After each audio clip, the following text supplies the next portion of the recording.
What's going on, ladies and gentlemen? How y'all doing? It is an exciting day. It is an exciting day.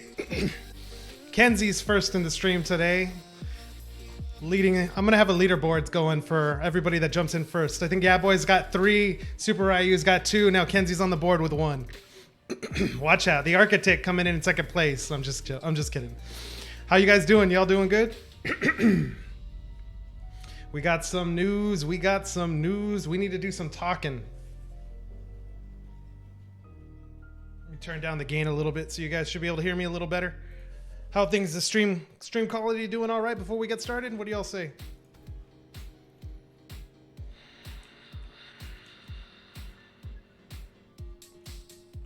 Let's get this going.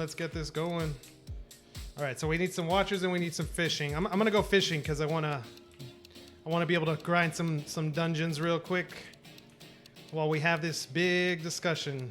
How y'all feeling? Y'all exciting? I look perfect. Why do I look perfect? Why is it's so dark? Let's see. Let's turn on a little light here, right? It might blind me though. Bam! It's gonna be a little blinding, but I'll put up with it. We'll deal for right now. So yeah, we had some amazing news. How much research have you guys been doing? Have you been reading up on it? I've been at work, so I've been running left and right, trying to find out what I need to learn while I have my 5-minute coffee break. Oh, I get you. It looks good, but you're right. I need to turn on a little bit of light. Let me get set up here so we can start going on the run. All right, we go here, we go there. Let's see, what are we gonna take? I don't think there's any bombs. Oh, do we need any bombs in Old Kept Caverns? I'm not gonna go to Mount. I know I'm gonna need some fish in. I know I need to switch out my relics. Let's get this going.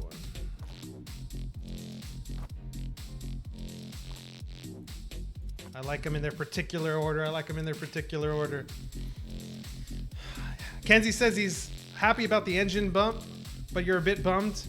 I was supposed to buy a Godslayer for 15k Enjin on Sunday, but wanted to wait for the week to trade my alts, and then 15. Yeah, quickly jumped. I know what you mean, bro. I still haven't dipped my toes in the Godslayer market. I'm letting the market come to me. That could be a mistake too. Actually, I wanted to make a couple moves already, but I think with all the news, I have to chill. We have to play it out. We had no clue what was going to happen, right? So, I mean, we had an idea. what was about to happen. And we all kind of, whoa, put me back at the start. That's cool. I finished up the water there. Just jump on in. Ghazi, how you doing, bro? You feeling good? You doing good? It's been crazy, guys. So, I mean, let's waste no time. Let's just dive right in on it. So we got our first follow of the stream. Kyle Goldstein, welcome to the strike team, buddy. Lag, what's going on? I see you in chat.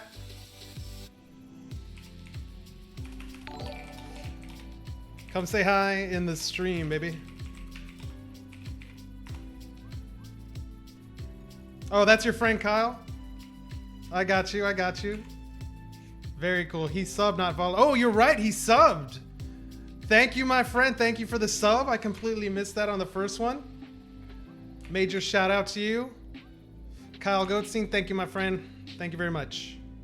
Well, let's get this show on the road, shall we? Okay, so I wake up this morning.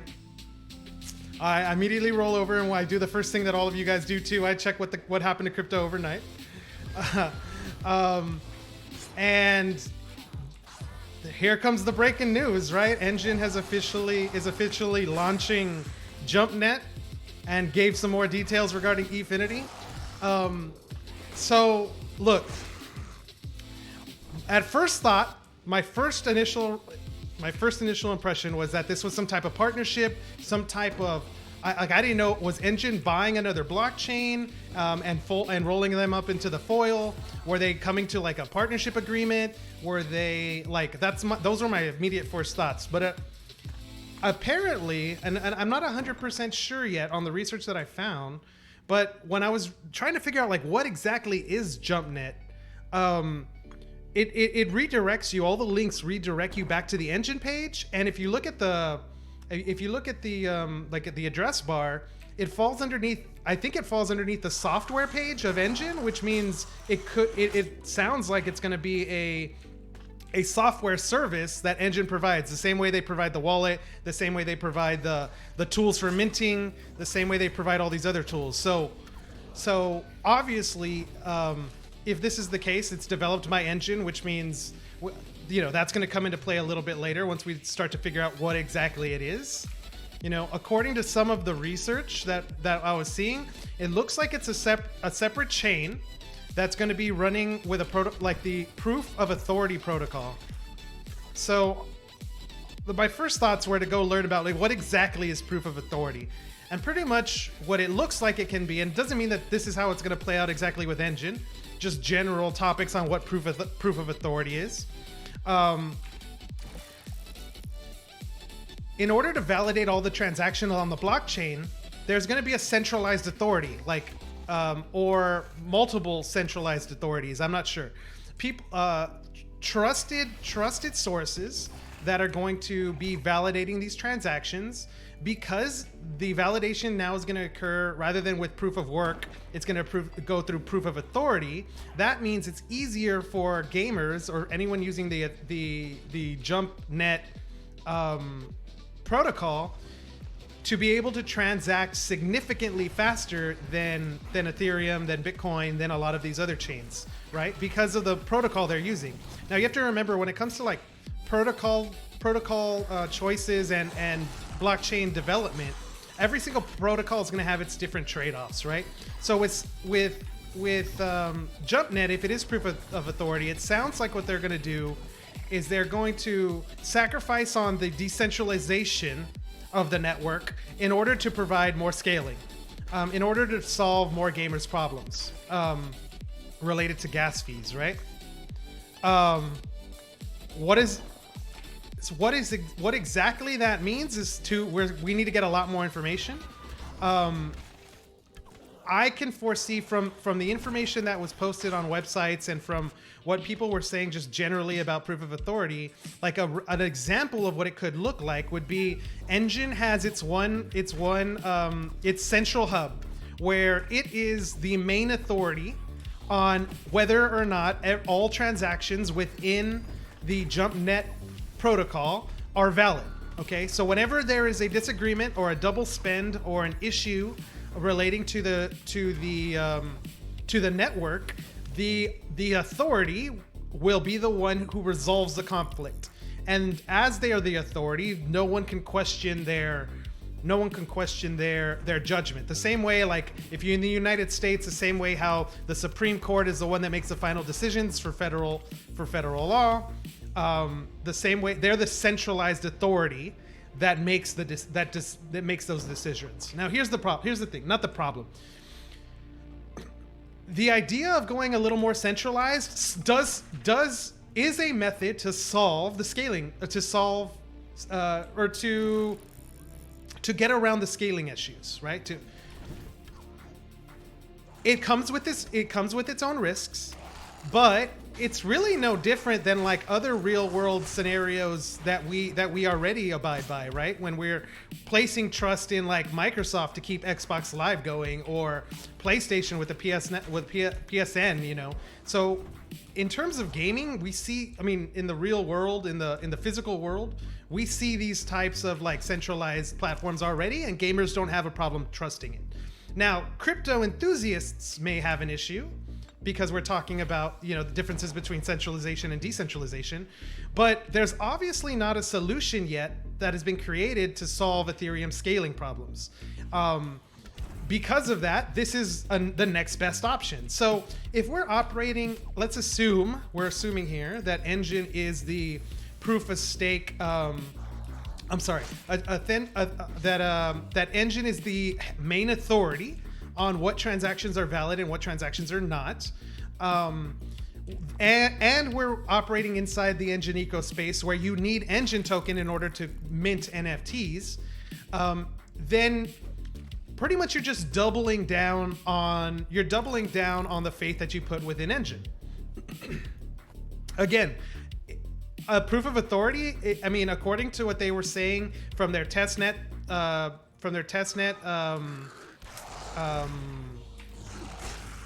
running of their testnet over the past few months. I believe the video came out in November. They were getting about 165 transactions per second compared to Bitcoin 7 or Ethereum's. I don't even know at the top of my head what Ethereum's transaction rate is per second. But that is significantly faster. Okay. I personally, on a personal level, I think I am invested in Enjin, and I have been investing more and more in Enjin. As a matter of fact, like, just pull this up real quick. Like, here's Enjin token compared to BTC, and those green arrows are the places where I got in the market, where I purchased, where I went in. Now I missed the very first run up, but I've definitely caught the next ones. Mord Hale, welcome to the strike team. Thank you for following. You came in on a huge update, on a huge stream. So we're gonna keep going with the coverage here. But if we're already trusting Enjin, I don't have a problem continuing to place my trust in Enjin. As a matter of fact, I feel like it's just doubling down on the decision-making process on whether or not to invest in Enjin or not. So that makes me happy. It does make me feel like, hey, this is a solution that can work. This can work for gamers to be able to transact. On the other hand, in addition to JumpNet, Enjin also made the announcement that they're delaying the launch of Efinity, and kind of, according to my initial reads, and take this all with a grain of salt because this is initial research information that can completely change tomorrow if new articles come out. But it does seem like Enjin is changing the definition of what Efinity is going to be, because now they're saying that Efinity is going to provide like this type of cross-chain interoperability for non-fungible tokens from different chains to be able to be hubbed inside Ethereum and then transacted. So that, I don't know if that's concerning or not. Obviously, if this is, all right, I got my daily reward, day 4. Tomorrow we're going to get the Executioner, baby. Let's go. Day 4. Give me that potion pack. So if Enjin already is, if JumpNet is a product that was developed by Enjin, and they've been talking about scalability issues with Efinity, then obviously, while they've been working on Efinity, they've also obviously been working on JumpNet. Again, if this is a software product produced and hosted by them and not a partnership with a different organization to provide this service, then it makes me kind of feel like that the scaling solution hasn't been solved, and I believe that to be the case because obviously Enjin 2.0 hasn't been released, and probably won't be released for a few years. So that makes me feel like they were working on this project to be included in Efinity. They needed to solve the problem or provide a solution ASAP, especially with how much of a little bit of a backlash that they've been receiving from the community, and on top of that, from all the competition that they've been receiving from other NFT platforms. So it makes me feel like they need to get this out. They need to provide a solution, especially if they're working with developers like Lost Relics, like Nine Lives Arena, like Age of Rush, like all of these other games. They need to be able to provide a solution for those partners too, or else, they force other partners to make difficult decisions. That can be a positive or negative. We can make the argument that, hey, maybe this is too soon of a rollout. Maybe they really aren't ready, and this is the thing that they're doing to try to be able to get it going. Undercover EU, what's going on, brother? Thank you for the raid. We got everybody jumping on in. Thank you guys. You jumped in on a huge stream because all the breaking news right now with Ethereum, the price action, the everything has been nuts. And like I've been telling everybody, this is my research from day one while I was catching some coffee breaks and lunch breaks at work. So bear with me because I'm sure a lot of this information is subject to change and probably will be clarified in the next few days. But if Enjin token, like it makes me feel like the team, they weren't able to finalize Enjin. They needed to get a solution, so they said, look, let's finalize whatever work we've already done, put it out into the public's hands, and then continue working on what we're doing. So at least we're providing both information and actual product for gamers to use. If proof of authority does, if it does sound like it works. It does sound like it could solve the solution. I'm hoping that the authority of the network is divvied out. You may not be able to divvy it out to actual gamers or token holders like one-to-one, but you might like have to form like some type of proof of stake network where like in order to run, like with Ethereum, to stake your Ethereum, you need to stake 32 ETH. Right, so with Enjin and with JumpIn, it might be the same thing, but where you need to stake, I don't know, $50,000 worth of Enjin token or $100,000 worth of Enjin token to be one of the authorities. That makes me feel like that. I think would be. I'd rather have a situation where we have multiple authorities than any one individual authority. But if it is going to be one, I'm fine with it being Enjin. Because they have something to lose here too. Like if they are not able to provide the service of fast, reliable transactions, then they can potentially suffer too. Let me jump in the chat really quick. All right, we got a quick one. Highlighted message from Kyle. Quick question. I'm somewhat new and I'm just curious on how to transfer. I don't want to do it yet, but I'm just curious for the future. Transfer between players or transfer into JumpNet or in general? Like in general, like being able to make transactions on the Enjin ecosystem, you need to use the app, the Enjin wallet, and through the Enjin wallet, you're able to send transactions, receive NFTs and receive tokens. You're able to pretty much do all of the heavy lifting of the Enjin marketplace through their app, which is available on iOS and Android. So get familiar with the app. Once you're familiar with the app, I would say do a little research on Enjin X, which is their marketplace online. You could do it in the browser. You don't need to do it on your phone. Once you feel comfortable, you can start your first transactions, and you'd have to do that through the iPhone or the Android app. Let me kill a couple more of these baddies and then check the chat really fast. Get out of here. All right. So let's read a few of these. Here we go. It's not. Architect says that it's not decentralized ? It doesn't sound like it is. Proof of authority does sound like it's a centralized type of protocol.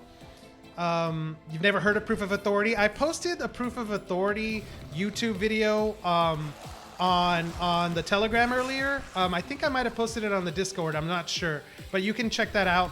It's a quick like 10-minute like review of what proof of authority is and what it could be, because the protocols can be adjusted. We don't know exactly what it's going to be like. Going back to the authority, like I'd rather if there is going to be one central hub, one authority maker, and it's Enjin, I would be okay with that. I would actually prefer it if there's going to be multiple authorities for it to be the game developers. Like if you're a game developer, being able to put that power in their hands as well will make me feel a lot more at ease as an individual developer. All right, look at that beautiful drop with the blue glowing. Oof. Let's pick it up. Oh, what do you think, guys? Did I get my hit? Is that today's drop? Is that the thing that's dropping for all the new players? What is it? The Cataclysm. I can't equip it yet because I haven't gotten it out. Oh yeah, no, I can't. Oops, that is not my bow. Okay, so So yeah, I think the powers should be placed in the developers' hands. If we have to vote, like not vote, but like if I had a vote on like who should be the authorities, I would say Enjin should have one, and all the developers should have one. And if there's a way to set a number low enough to stake your engine to be able to be an authority, to where 10% of gamers could be authorities as well, I think that would be great. I'm holding my Enjin. I mean, I already showed you guys like my recent purchases of Enjin and where they fell on the chart. And one of the potential models that I'm holding on for is the idea of maybe I or Strike Team Games could be an authority on the chain as a guild. So we'll have to see. I am out of bombs, and I didn't bring bombs. So while we do this, let me read some of these. You could do it through. Oh yeah, Kenzie answered it pretty good. Kenzie's always there to help. Kenzie's always there to help. Huge reference. Let's see. What's the next one? Yeah, in general, you're not talking about. Let's see. Set up a wallet and it's linked. The reason is that it's disabled right now. Kenzie's answers the question for you. Yeah, you're right. Cool. Well, we got 21 people in the stream. What's up, everybody? So do me a favor. We're going to continue the conversation, but if you haven't hit the follow button, do that. You can find me on YouTube also. Go send me a sub over there under Strike Team Games. And then under Twitter, I'm F Munoz CPA. That's FMUNOZ CPA. So I mean, I think that's what would be best. I'm hoping that the total amount of Enjin that you have to hold to be an authority, if that is a feature, I'm able to get within that. Who knows what the revenue generating structure would be? I'm assuming if you're a validator, you also will receive some type of compensation for the effort of staking your tokens on this other blockchain. It does sound like projects and Enjin token are going to be mirrored 1-to-1 on the JumpNet chain, which means like if you deposit your Enjin into the smart contract, you would receive JumpNet Enjin equal 1-to-1 equal to your normal Enjin, right? And then, or like if you deposit a transcendent weapon, you would receive a JumpNet version of the transcendent weapon to use on their chain, right? This is why the idea of like, remember, we're talking about security here. Under each protocol, like you have to take into consideration the security measures of the protocol. Proof of work is significantly more secure than proof of authority. However, proof of authority is significantly more scalable. So in this kind of world, you can see a situation where like if you hit a $1,000 blockchain item in Lost Relics, you may want to consider moving and paying the gas fee to move that out of JumpNet and into the Ethereum blockchain so that it can be more secure, right? So that if the proof of authority network fails, you don't lose what's inside that network. Those are some big things to consider. The other thing as well is this is coming at a time when obviously NFTs are all the rage. And I think we need to assume here that we're not the only ones searching for the solution of scalability in the NFT space. And because of what JumpNet is intending to accomplish, some other games that are not on Enjin and some other NFT projects that are not on Enjin may find it beneficial to transition into JumpNet to be able to also benefit from this scaling solution, which means a world where Axie Infinity and Enjin are in the same blockchain. I mean, they already are on Ethereum, but on the same scaling solution is possible, where Wax token or Atari token or whatever, other projects that are not like even projects. I think there are even projects that fall under the 721 standard could work within the ecospace. I don't think it's just 1155 tokens, but we'll see. I need to do some more homework on that. But it does sound like that can exist, which means not only could we benefit, like our community could be growing significantly with both gamers and non-gamers alike, which means we're going to have a lot of different conversations than what we previously had, because right now we're a community of gamers, and we may remain a community of gamers, but we may also get a whole community of artists. We may get a whole community of sneaker collectors, of baseball card collectors, of, you know, name it, anybody in the NFT space, you know, which means we might start having some discussions, because if the first thing that's going to happen, like I would assume, is that a majority of people that are investing in NFTs right now, the ones that are spending millions and millions of dollars, I would venture to guess that a majority of them are not gamers. Which means when they come into JumpNet, they could have a completely different perspective on how this network should run and be operated, and how Enjin like takes those ideas and adopts them. Like, is Enjin going to remain a gaming first solution? I mean, we're going to get projects outside the gaming space. Like, that doesn't mean it has to remain gaming first, but I don't want to lose that original thought process. You see what I'm saying? So that's something to consider as well. What else? What else are some of the other issues? I mean, if a majority of these NFT investors right now are investing for music or for paintings or for collectibles and are not gamers, then when they come in the space, they're gonna make an argument around the lines of, or they could make an argument, and this is all speculating, guys. We're hardcore speculating now. They can make an argument of like, why is this digital painting worth more than this transcendent weapon? Or no, I'm sorry, the other way around. Why is a transcendent weapon worth more than this digital painting, right? Like the artist, like we might start having to have a conversation again, and I hope that's not the case in the digital realm, about validating gaming as an art form. Because you could have a lot of people come in and saying, I'm here for the art, I'm not here for the games. And I'm like, wait, and my argument would be, no, games are art. Actually, games are one of the very first forms of digital art that there is. You know, so there might need to be some educating that we need to do on that level. Enjin token by itself, my main item with Enjin, the Enjin token, was that I was thinking this entire time that Efinity was going to launch, which we now know is going to be delayed, and that when it launched, there was going to be new tokenomics for Enjin. So right now, it doesn't sound like there's going to be new tokenomics, other than if you need a stake to become an authority, which means that the main purpose of Enjin token right now is going to be minting. It's going to be for minting and for game development minting and art minting and whatever.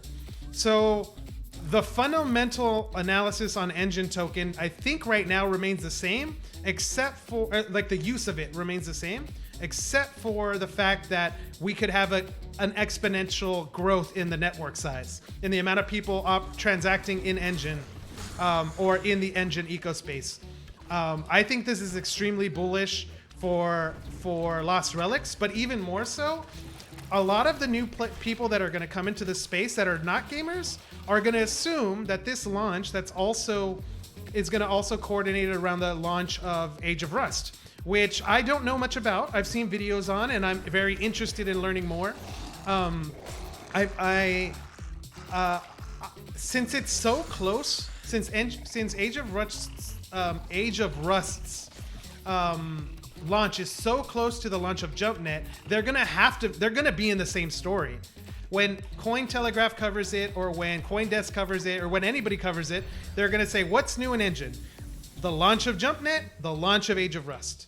And then obviously any more updates that these individual game developers like Lost Relics, Nine Lives Arena, whoever, whatever they decide to launch with in the next few weeks and months, which means right now's the time for any game developer. Right now's the E3 of, or maybe it's the launch of JumpNet will be the E3 version of publicity and marketing for gaming within this ecospace. So just take that into consideration, understand what that means. As far as the Enjin token itself, like obviously we pumped like crazy. When I started this game, when I was buying a majority of my NFTs, it was when Enjin was in the 17-cent range. Okay, now with NFTs jumping, we need to have a conversation about like what is What's more valuable to hold, the individual NFT or the Enjin token? And I'll leave that all up to you to decide, because that, in order to answer that question, you need to not only know Enjin, you need to know the detailed specifics about what you believe your NFT that you want to invest in is how it's gonna perform. So can NFTs outperform Enjin? Yes. Can Enjin token outperform the NFTs within the ecospace? Yes. The winners are going to probably be the diamonds in the rough that we all need to find out. Obviously, we're playing Lost Relics right now, so you know how I feel about Lost Relics. But I'm making sure that I hold on to some Enjin token, because I believe both are going to win no matter what, and I think it's just going to be a cycle. Because people that buy Enjin token as the price appreciates, some percentage of those people are going to come to the conclusion that they want to hodl Enjin token. If they decide to hodl, then the next question they're going to ask is, other than hodling, what else can I do? What else is the utility with Enjin? Which means the only other utility right now is minting or purchasing NFTs. So we could have a boom in Enjin token followed by a boom in NFTs, or vice versa, or at the same time. It could be nuts. It could be nuts to the point where, like, look, I'm not trying to make price predictions. That's not why I'm here. I'm just talking to you guys about the stuff that I'm learning, hoping you guys can correct me, because you might have done more research today than I have. I'm just sharing what I've read today. That being said, I could see a world where, obviously with JumpNet, Enjin tokens fundamentals show that it could be worth more than what it's worth right now. On top of that, if the NFT space craze comes over to Enjin, like it's been happening, this NFT craze for the past 2 weeks, Enjin's kind of been left out of the conversation, which is strange, because now the argument is switching to, wait a minute, maybe Enjin could be the largest NFT play in the space. You know, going from nothing to something over the course of this launch. That's completely possible. And with people FOMOing and overvaluations, like, we're gonna get corrections sooner or later, but like, I don't see a reason that the coin couldn't pump and FOMO past any form of like fundamental analysis to like between $5 to $7. That doesn't mean that that's what Enjin token is worth. You know, I wouldn't be a buyer that high without any change in the information, without any new fact. But yeah, there could be an explosion. Then again, that same type of like, there could be. I mean, I could come out and I could say the Houston Astros or the Dallas Cowboys the Houston Astros could score 10 runs against whoever, or the Dallas Cowboys could blow Tom Brady out of the water, 47-7. I can make a huge, like, it's possible. It's possible that Enjin token goes to $5 to $7. Is it likely? That's the other question. That's what we're talking about. And I'm not talking about right now. I'm talking about over the course of 2021, 2022. Over the course of this bull market, the entire bull market, before the next crypto winter. Okay? So it's exciting. It's exciting. You have to start, like, I have to reevaluate, like, what am I buying in terms of NFTs? Is it worth me buying that NFT, or is it worth it me buying the just holding on to Enjin token? Let's check up on the chat really quick. What are y'all's questions real fast? Architect says free transfers and transfers in and out of the game. Yep, completely possible with JumpNet. We will have a much larger market now that people are able to sell. It will really test the market's capacity. Yep, I mean, with what they were saying earlier, their testnet was getting 165 transactions a second. So that sounds like more than enough room to support the games that are here and future projects to join. And then obviously they said as hubs on the network grow, so will the scaling, right? So that's something to keep in mind. Let's see. Let me get this right. Enjin to the moon. You've convinced me. I'm buying 10K. Well, I don't know. Take my info and make your own educated decision. What I can tell you on what I did, here's the Enjin chart.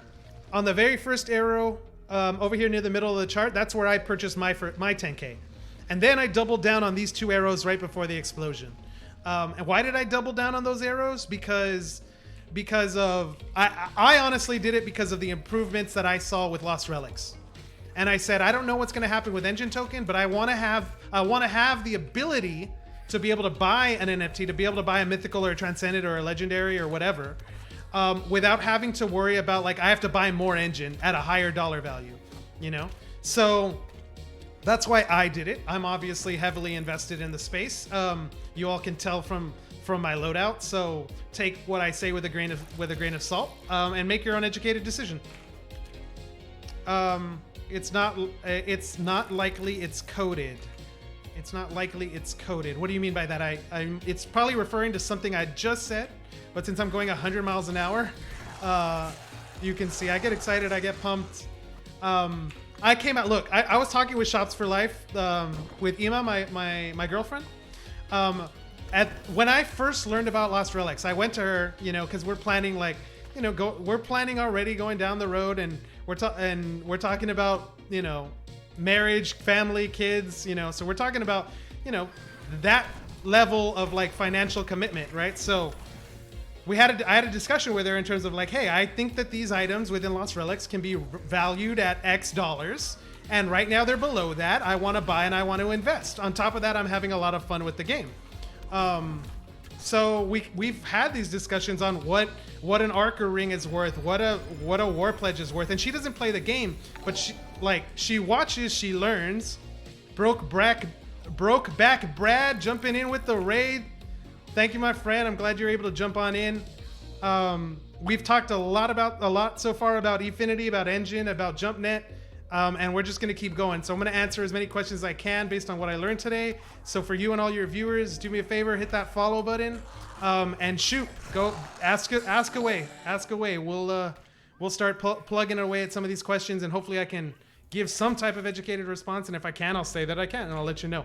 But thank you for the follows, Nat Champs 19, bro. If you just heard me give the analogy about the Astros, you know what I'm talking about. Let me see who else has jumped in. Edward has jumped in with a follow. Welcome to the Strike Team, boys. Glad you all are in here. And there we go. Here's another one. Days Boy, thank you for the follow. Welcome to the Strike Team. But going back to what we were saying right now,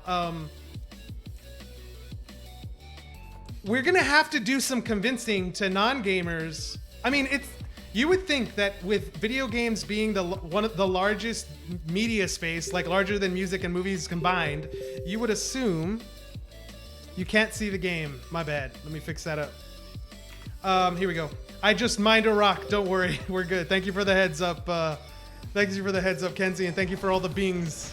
I normally save all those bings for when there's market activity. So everybody that's watched the channel before, if you hear that sound right now, that's Kenzie helping me out, making sure that I switched the feedback. Not that stuff is moving on the marketplace. And yes, I am watching the Enjin marketplace that closely to where I have alerts paying attention. As a matter of fact, I don't know if look, I mean, we all have our theories. We're all playing a game about what this stuff is worth, but I will take note. I'm not going to say what.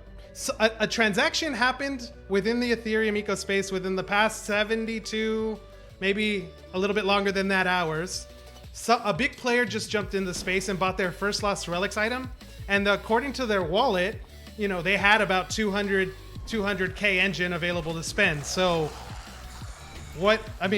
take that what it will. It's a public blockchain. You guys can do whatever you want. You can see my wallet. You can see what I'm doing. I have it posted in Telegram. So you can follow, you can see along what I've invested in. If you like, I'm more than willing to be open and share my research, because I think open dialogue is what we need right now, because right now we're discussing it amongst ourselves, and in the near future we may need to be discussing it with other people that don't understand gaming or the level of gaming that we do. Like even my girl, you know, when she watched some streams with Brokeback Brad, and she watched some streams of Mr. Undercover EU. She watched some of their streams and she was like, man, these guys are gaming nonstop. And I was just like, you have to understand, like, that's part of gaming culture, like, for good or for bad, you know? Add to the fact that, like, guys, we're living, like, if Lost Relics does what we believe it could do, I mean, there's people that can earn money in another country where minimum wage is $1 an hour and make more money playing Lost Relics than actually working a job in their country in their currency. Like that, we could have gamers that are playing their normal work week. And we already know that this exists. Like take Entropia Online. Like you guys that are coming on over, like take World of Warcraft or gold farming. It already exists. Now add to the fact that it's easier to make a living, to do play to earn. I'm not saying that you can make a living right now, but players are making money. I've personally made, I've made very good investments. It's possible. Now, the easier that Enjin makes that journey to where it's easier for more and more gamers to be able to live the play to earn dream, the more Enjin is going to be valuable, and the more these NFTs are going to be valuable. I mean, if you're telling me that someone's going to be working in a foreign country, earning NFTs and selling NFTs to make money, then if I was working at any other type of job, what's one of the first things I would do? I would invest in the things that make my job easier. Oh, wait a minute. You mean if I'm farming in certain dungeons with certain, like where more mobs are available, that I could earn more NFTs or more blockchain items? Then maybe that mythical sword that's $1,500 is worth it because I can make more per hour than what I was making before. I mean, I'm not saying this is the logic that you should use. I'm just saying that this is these are the questions that are about to be asked. Yeah, thank you guys for the heads up on the wrong screen. PTE's joined the house. What's going on, PTE? Wyatt Productions jumping in here, throwing the cliff face. Pig with Tourette's. Another 10. Oh, no, wait. I didn't put in another 10 grand. I put it, well... Actually, I might have put in a little bit more, but it's not like it wasn't like I use DeFi for a lot of my trading opportunities. So I used the DeFi protocol to be able to go long on Enjin on those positions. So it's not like I put dollars right out of my pocket, but I did use a combination of dollars and collateral from other tokens that I already have to be able to go long. So yeah, I mean, and look at, I'll go back to it real quick, and I should turn down the gain. Hope I'm not spiking. Oh, I'm dying. Hold on real quick, guys. I gotta kill these guys. I know you can't see it. Okay, I'm back. They're dead. So, I mean, I think I timed it pretty good. I wish I had picked it up at this first spike over here, because I was considering buying like right here. I don't know if you can see my mouse, but I'll put the arrow. I was considering buying right here, but I didn't. And so I missed the first run. I got this one, and I ran it up. But like, look at the 5-year chart, guys. Like, anything look familiar to you? Any spikes look familiar to you? Now, the first thing I want to pay attention to is the volume. Look at the volume over here. Look at the volume over here. Look at the volume over here. So this might not be the spike that matches those spikes, but this is what we're talking about. Okay, so let me come back. Let me pump back. Reading the chat real fast. Stop hyping me up. You gotta go to bread. I'm sorry, brother. Like, I'm running on fumes right now because of how much energy and how excited I've been all day. So I know what you're feeling. Mr. Moneybags over here. When you believe in a project, guys, and you invest in a project and the project rewards you, I mean, it's a beautiful thing. I am not one of the owners of the most expensive item in the game. So let me put it that way. Like, while I have invested a lot, yes, like a lot of it has been a combination of working, of my work, and of rolling gains that I have from other cryptocurrencies into Enjin. And I mean, look, this is the way I see the pattern. This is the way that I see the crypto world, and everyone is going to see it differently, but I see it the same way. In terms of investing, and it follows people's education as they learn about what blockchain can do. So it starts with Bitcoin as always. It goes to Enjin. It goes to Ethereum. and then it goes into altcoins. And now I'm projecting, because I've already seen it happen, after it goes to altcoins, it goes into NFTs, because that's the next level of education that most people do. Like, well, after they learn about dApps on Ethereum, then they learn about NFTs. So of course, if that's the next thing they learn about, that's the next thing that they invest in. When they decide to invest in one or the other, like, we already have gaming guilds that are like coming together, investment companies. Like, you have gamers that are pooling their funds underneath one guild for the guild to be able to buy stuff to help secure the future financial situation of the gamers, the members within the guild. Like, that's already happened. Go look at a guild called Yield. What's it called? Yield Guild. Yield Guild. They just got like $100 million venture capital partnership with DeFi Digital, not DeFi, I'm sorry, Delphi Digital. And Delphi Digital is the one, they're the hedge fund or the crypto investment fund that they came out and they bought something like, at the time, it was 200, maybe 150 to 200K. You have to check the research because I don't remember the numbers off the top of my head. But I think they invested like 200K into Axie Infinity, extremely rare items. Like, something that keeps me up at night is the idea that Delphi Digital will stumble across Lost Relics or any other game in Enjin, and immediately say like, well, if we invested $150,000 into Axies, let's put in 60,000 into Lost Relics, or 60,000 into whatever, right? And now those investments that they made in Axie, I don't know why I just backtracked like that. That was dumb. And I still don't have a bomb. But I mean, they're already doing it in the gaming space, you know? So why can't they continue it in other, like, that's what keeps me up at night, is the fact that there are mythicals, legendaries, epics that are on the market right now that tomorrow could be gone because one huge ass whale, you know, comes in. And I'm talking about a real whale, guys. Like, there's some guys that are in the game right now that we've invested a whole bunch of money. We're not whales. If you think we're whales, I understand why you do. But when a billionaire says, you know what, I want to have access to the space of gaming, here, just invest $1 million. I don't care where, to whoever they hire. They're going to hire a crypto research company to provide them the research. I want to invest $1 million, put it wherever you think it's best. And if it's gaming, I can make an argument that Enjin, Lost Relics, Nine Lives Arena, Age of Rust, Nestables, these games could benefit from that type of decision-making process.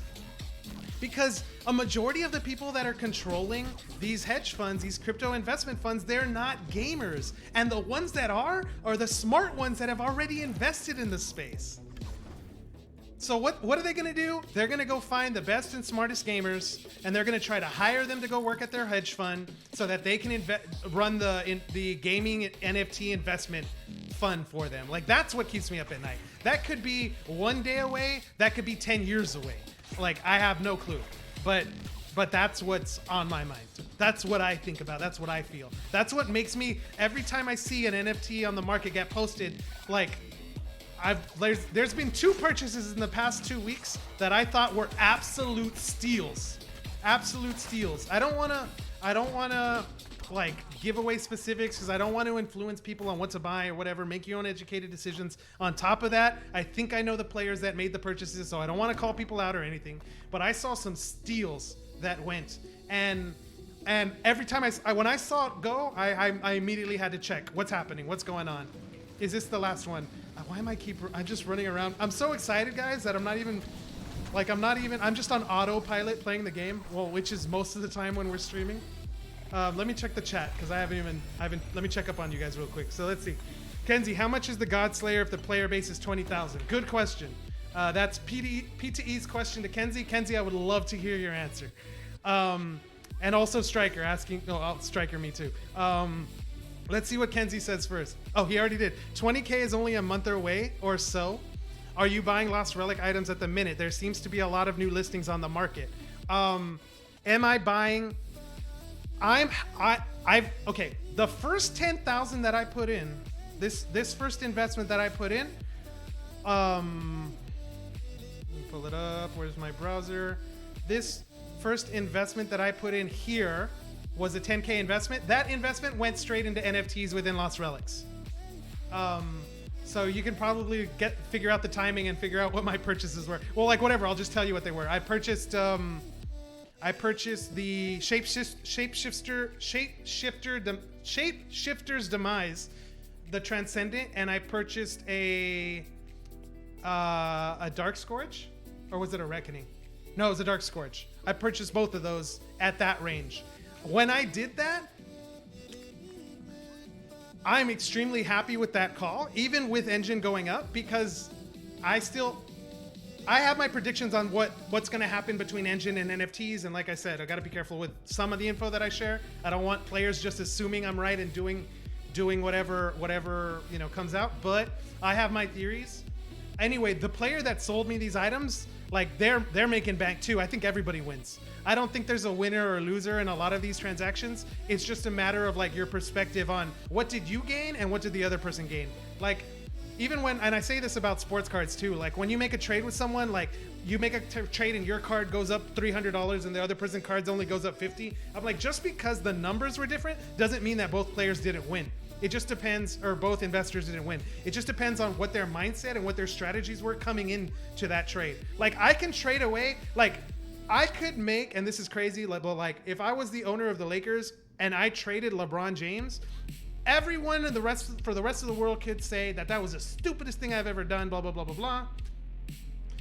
But depending on the reasons why I did it, it might make complete sense. I might realize, you know what? After 3 years, I'm not going to be able to afford his contract, so I better get rid of him now so that I can get value on it before I lose value and his contract expires. Like, in that case, it makes complete sense for you to trade him. So don't assume based on numbers that any one person has bought or sold a trade. And the reason why I say that is because we're trading amongst players, guys. Like, don't have animosity because you think you made a trade with someone and you think that they won.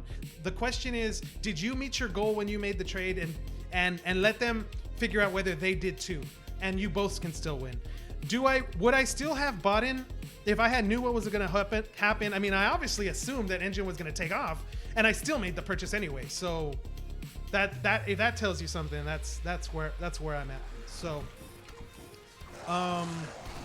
what else, guys? What else? Send me your questions in chat. Let's if you're a new player in here, I'm more than willing to answer some newbie questions. Don't worry, ask away. This is a complicated space. If you want to improve, you need to learn. And if you want to learn, there's a lot of people in the community that are super supportive and that are willing to help. Was that a market move or was that Kenzie messaging me? That was Kenzie. Oh yeah, seen again. He can hear me mining, and that was Kenzie. I just gotta remember now. I only mined one rock. Kenzie's like freaking the bomb. Would I have played more? Yes, I would. Yes, I would have. New to streaming, guys. Bear with me. New to streaming. And you know, I also got today I got a phone call from a friend of a friend that wanted me to give a consulting session to a group of like 5 people that are very interested in blockchain in technologies. And I'm sure it's very going to be very basic level in terms of like Bitcoin and Ethereum, just basic questions, just helping people understand. But that was the first time this year, because it happened in 2017. As a CPA, I get a lot of these questions. This was the first time in 2021 that a person in the general public that sought me out for that level of consulting, which is a bullish sign for me on the adoption of the space. When I start getting 10 different calls by 10 different strangers, that's when I start thinking like, okay, maybe the market's too hot, you know. But I don't think we're there yet. I mean, personal predictions, like, and everybody's opinion, you know, it's their own. I think I can see a world where Bitcoin follows the stock to flow model and hits 280K by the end of this year. I can see that same stock to flow model and network effects playing off for Ethereum, and Ethereum going to somewhere between $10,000 and $20,000. I could also see Enjin coin going from 13 cents a few months ago to $5 to $7. I mean, that doesn't mean it's gonna happen. I just think like that there's potential. It's kind of like if I was talking about an athlete and I was gonna say, hey, this athlete has the chance to be Rookie of the Year, and I was like, yeah, they have the chance. Will they make it happen? That's the other question. That's for you to decide. So let's run another dungeon. Let's check the chat. Please don't tease us. Let us know. I mean, I share as much as I can. I also have to be, I try to be as public as I can as my information because, like I said, I think it's more in 2 years, in 3 years, if we're still all here in Lost Relics and Lost Relics explodes, I'm talking about explodes, Diablo 3 level explosion, then I want to make sure that the people that I'm dealing with, like, that we have open communication. I want to be able to go to Kenzie and be like, hey, Kenzie, hey, bro, I don't know what to do, man. Like, this guy wants to trade me a harvester for 1,000 red rock dye. Like, do I do it? Like, or like, I want to have that open dialogue, right? Because right now, a lot of gamers, like, we like to solo off. We like to play solo. Like, a lot of us like to join guilds, but we're not only we're just talking about gaming now, we're talking about finances now. We're talking about a potential career. Kenzie wants his reckonings back. I hope you didn't spend the Enjin, bro, because I mean, technically speaking, if you still have the Enjin, and if what I think is gonna happen happens. I mean, I'm looking at Enjin right now on the chart, and like we're going back up, and we're almost at the all-time high again in terms of BTC value. So I mean, you could play it perfectly. Like, just be careful. Be careful. You know what to do, bro. You've been freaking killing it. You've been killing it since the beginning. Like, I've been listening to you since when I joined Lost Relics. So, trust me. I know you know that I know that you know. You know? Just kidding. What purchases were a steal? They're in the they're in the mythical and the legendary class. Like, here's what I will tell you. Look, what I will tell you, I don't want to speculate on like one, like I don't want to say Arca Ring is worth X value because my opinion can change tomorrow. I read something new, like everything I said today was off of like maybe 2 hours of research and going into depth on the people that I trust the most about Enjin. If something changes tomorrow with Enjin, that could completely change the price that I think an Arca Ring is worth. And I just said live on stream, and within 24 hours, I changed my mind. Like, that's how come if I feel confident in something, I'm willing to say it. Like, I'm confident enough to say that I think right now, legendary items and epic items are gonna be the mythical or transcendence of 6 months ago. Like, in 6 months, I don't think people are gonna be able to get their hands on legendaries. I think they're going to be too high. I think the average gamer will not be able to afford legendaries if this game takes off the way it goes. Why? Because first it was everyone was buying mythicals, and the ones that had the ability to buy transcendence, they did. And like I bought. I mean, let me pull up my sheet. Let me like just give you a breakdown real quick. Lost Relic Marketplace. Like, just here's some of my old purchases. This is old, this is not updated, but like the stuff that I haven't sold. Like I bought the Dark Scourge for 2,400 Enjin. Like, when is Dark Scourge ever gonna go back to 2,400 Enjin? You know what I mean? Like, Transcendence have gone to a level where a lot of people, like, I'm telling you what I've already put in, and I have a hard time trying to get a hold of Transcendence. Like, if I really wanted to buy. Same thing with mythicals. I bought, let's go to a mythical, the Ruby Egg. The Ruby Egg I got for 330 Enjin. Like, when is it ever gonna be 330 Enjin again? It's gone. It's jumped to a new level. The same way Michael Jordan rookie cards started at level 1. When the market got hot, it jumped to a new level where the only people that can get it were the whales. And once that happens, everybody else that's still in the space, they have no choice but to go to the next best. So everyone went from Transcendence, then they went to Mythicals. Now Mythicals is on that range where like you have to have some serious dough, but also like as the game grows, Mythicals get to the point where even if you have serious dough, you might not be able to afford it. It could also do the opposite. With Enjin token skyrocketing, I could see a lot of players saying like, I'd rather sell my NFT and get Enjin and hold Enjin which could drop prices of NFTs in terms of Enjin. Both are completely realistic scenarios. I have no clue what's going to play out. And because of that, I'm placing my bet on what I think is going to happen. And I think you all should do the research and place your bet on what you think is going to happen. So let's go back into another dungeon real fast.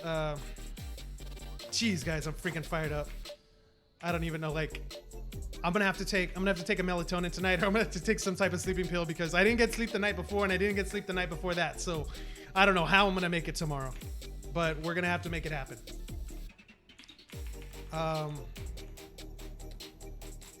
I'm also hi. Well, let's switch topics really quick. Let me check the chat real fast. We'll do a little fishing here while I check the chat. Let's see. Why am I not farming Mount Olketh? Why are you farming Mount Olketh and not Arcane Pits?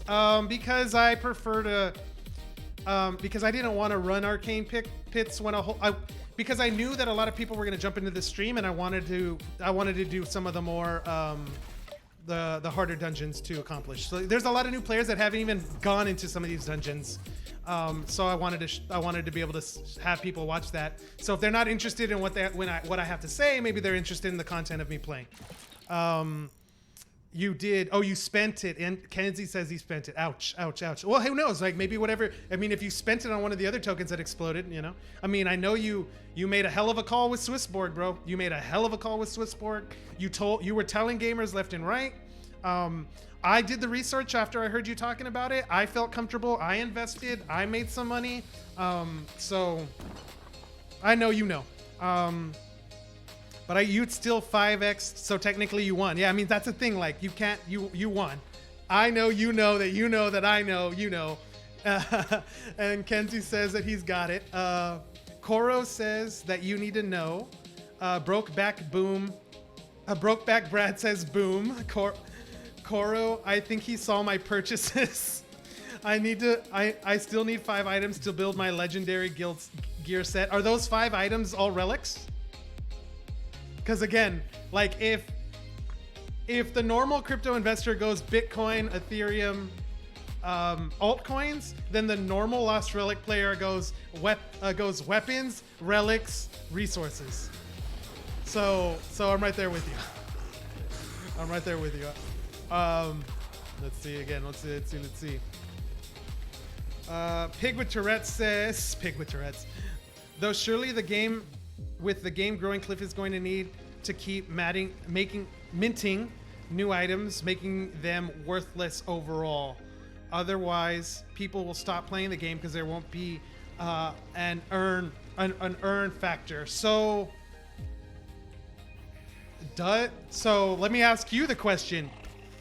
Is that the only scenario if Cliff chooses to not mint NFTs?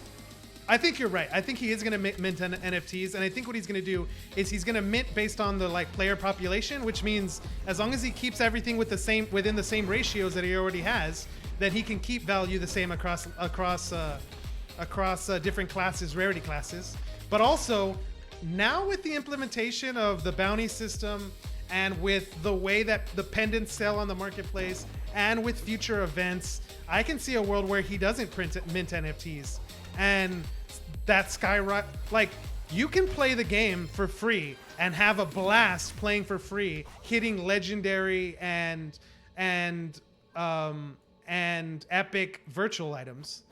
You could get a virtual bow, and you can, that takes away, like, the fun factor for playing Lost Relics is unchanged because the utility is the same. Now you're going to say the earn factor is less, which it might be, except it just means that when you eventually earn something, it's more valuable than what it would have been if he had printed more. So it's kind of like, you can bet $1 to try to make $5, or you can bet $1 to try to make $100. They're just completely different methods, and depending on what your profile for risk is, means that you will play in the space or not play in the space.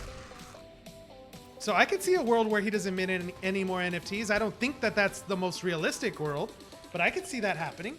I could see to where all the values derived from virtual items within the game by playing the game, not by playing the Enjin market, because the Enjin market's out of Cliff's control. What's in Cliff's control is the actual in-game economy. That's why I keep talking about this idea of like the outside economy versus the inside economy. What happens on Enjin X affects Lost Relics, but is outside the control of Cliff. So what he can quickly, I mean, it's outside the control in terms of like, other than minting, his impact on the game, his impact on these NFTs are going to come from utility within the game. So don't discount the importance of the game, of the importance of the fun factor of the game, or the replayability factor of the game. That might be the more value driving than the actual blockchain item. Maybe it's complete. It's possible. I'm not saying it will happen. I'm just saying it's possible. So I missed this side, and yeah, I could be farming a lot faster, like y'all are saying, going into arcane pits. But I just wanted to have a little bit of more challenge on in the background. Let's see what else we got here. When are you getting Cliff on stream?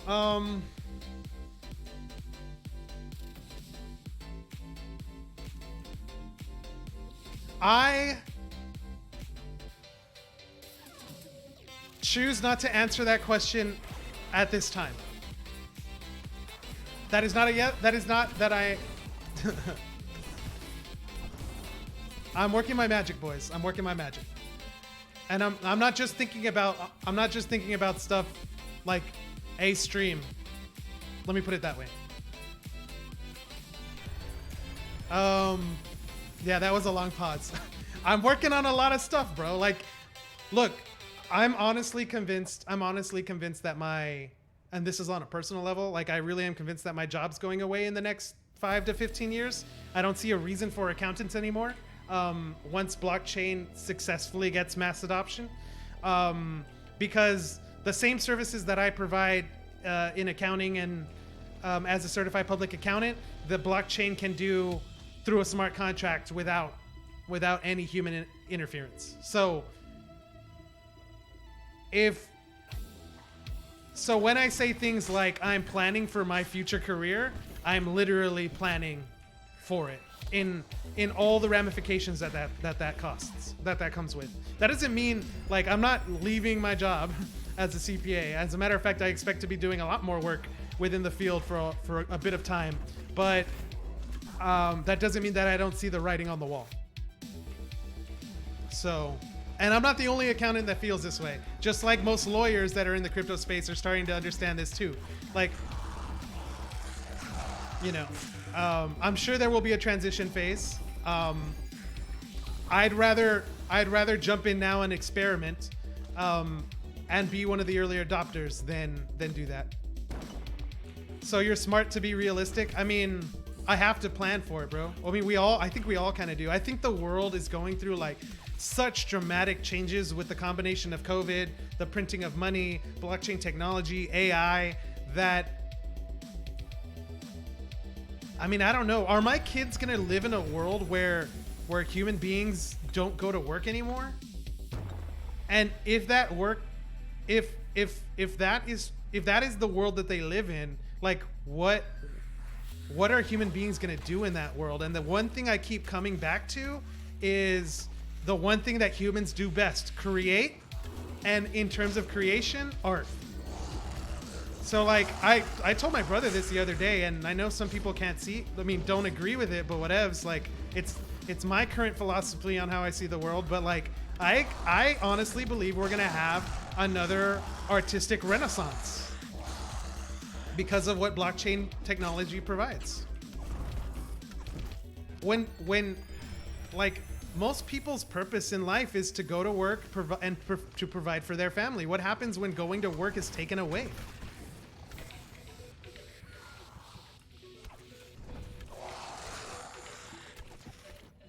I mean, it's a legit question. I don't have the answer. But I think artists are one of them that are going to benefit. And again, what is one of the very first types of digital art? video games.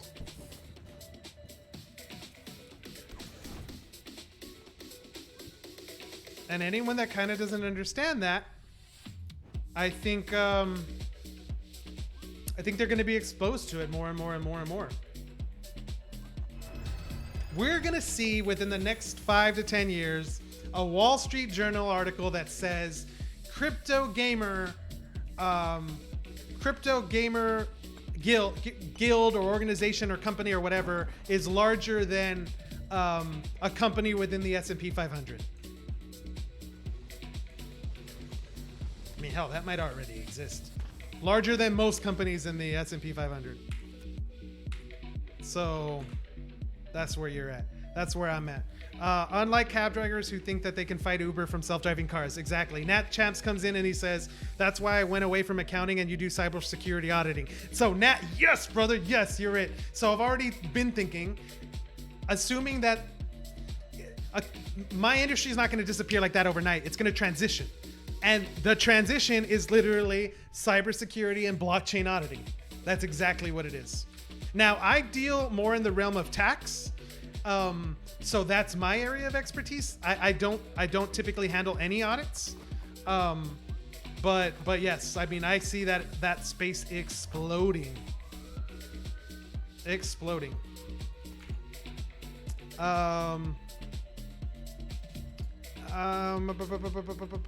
No disrespect meant. Yeah, no disrespect. I feel you. Hey, do you guys ever chat like on Discord or something? Koro, yeah, I'm like hardcore. We're all hardcore on Telegram and Discord. So jump on in, man. Join the community. We'll make it worth your while. We have cookies. Kenzie says that pig with Tourette's. No, he says 2 pig. I think we're still very early, and the game has grown too much in recent days, which has quickly depleted recently. Yeah, quickly depleted the loot pool. Growing pains, guys. Growing pains. And as long as it's growing, we can go through all the pain in the world. Heck, even when it's not growing, you know, I would still. It's gonna take quite a bit. It's going to take quite a bit of convincing to get me out of the Lost Relic space.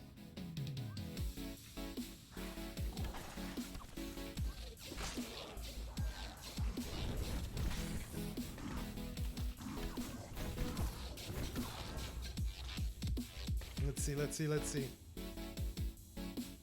If I scroll up a bit, Pig had a good point. Let's see. Let's say that there are 100k players and only 20k rare weapons, 10k legendary, 5 mythical, and 1k trans. The game is fun, but there ain't any items for players to work towards and find to earn. I think a lot of players will leave. Well, let's pretend that this game is not on the blockchain, and let's say it doesn't matter. There's already games exist where virtual items that are not blockchain related are going for thousands of dollars. So can a game exist without, like, can a real world economy exist without crypto? It already does. Can in-game economies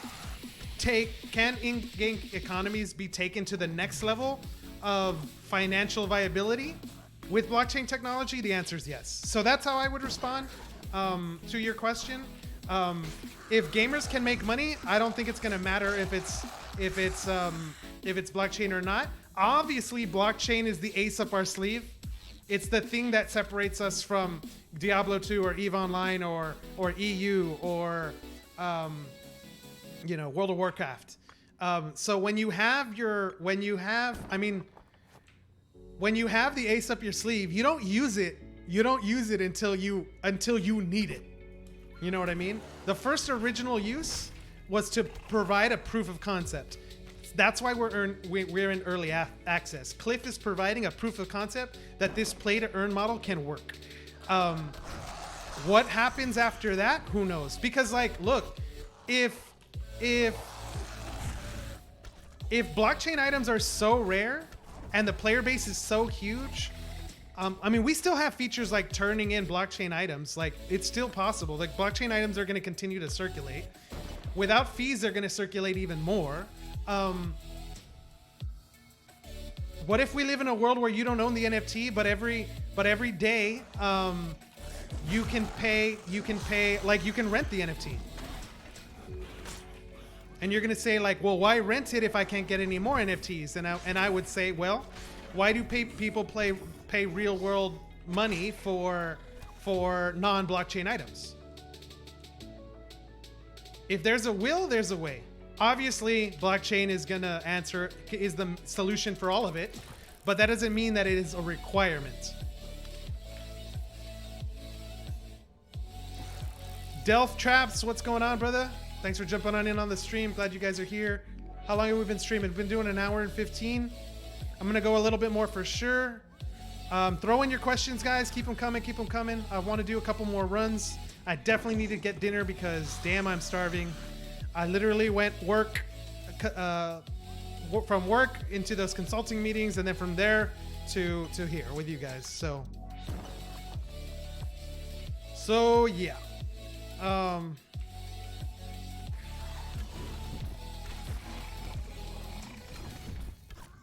I don't know. I don't know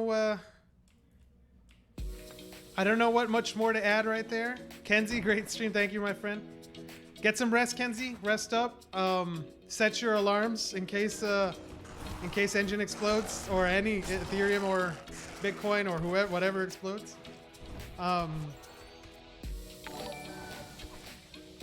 All right, we got another follow. We got some subs. We got some subs in the house. Gifted subs from Kenzie.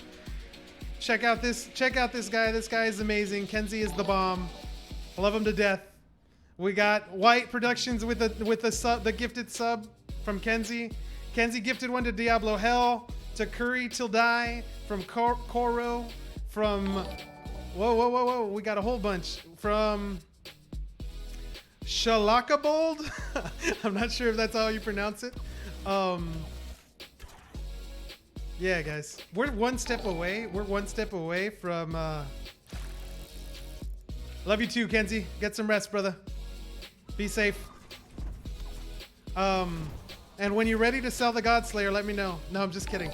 Don't let me know right now. Don't do that, because decisions on investing right now are hard enough. But we'll make something work, bro. Can you earn money with this game? Says Dark Shop. The answer is yes. What you earn completely depends on your luck and the amount of time that you invest in the game. Because it's just like Diablo or Borderlands. Like, when an item drops, an item drops. If it's a rare item, you can sell it. You know, more than likely, you can already earn in this game, but more than likely, you're gonna be able to earn a lot more efficiently in the next few months as JumpNet just gets rolled out. If you don't know what JumpNet is, check out the stream on. Check out. I'll go ahead and be posting the stream onto YouTube, and I'll be posting clips in Telegram and Discord. So if you're not in the Telegram or Discord communities for Lost Relics, jump on in there. Obviously, you can follow or sub. You can find me on Twitch and YouTube under Strike Team Games. On YouTube, I'm trying to get Lost Relics to get picked up a little bit more on the YouTube algorithm. So if you can do me a favor, if you enjoyed today's stream, take a couple minutes out of your day, go over to YouTube, find my channel, just go in and like all the videos. Let's make it to where people that are actually trying to, and not just me, go like everybody's videos that are on YouTube right now for Lost Relics. Just make it to where it's easier for people to find Lost Relics content. And you can also find me on Twitter at @FMunozCPA. All of my videos, not all of them, but the newest videos I've been posting, you will have all my Twitter handle and contact info. I'm also on Facebook under Strike Team Games, its own page, but I haven't really done anything with it. But if you like it and we start seeing a couple people joining over there, I'll have to dedicate some time. I mean, I've been telling people for a while, you can check out all my streams, that I am planning some major moves within the ecospace of Enjin, like starting my own company within Enjin, and or a gaming guild, and or future investments within the space. So we will have to see. Kenzie says never. He wants to buy more. I don't blame you, brother. I don't blame you. Wyatt says, yo, what up, Dad? Not a man. Dark Shaw says, sounds great. Thanks. Death Trap says, man, I want to invest in Enjin itself, but I don't know crap about crypto. I can just see investing 1K at $1 a coin, and it going to 100 next year or some crap. Okay, so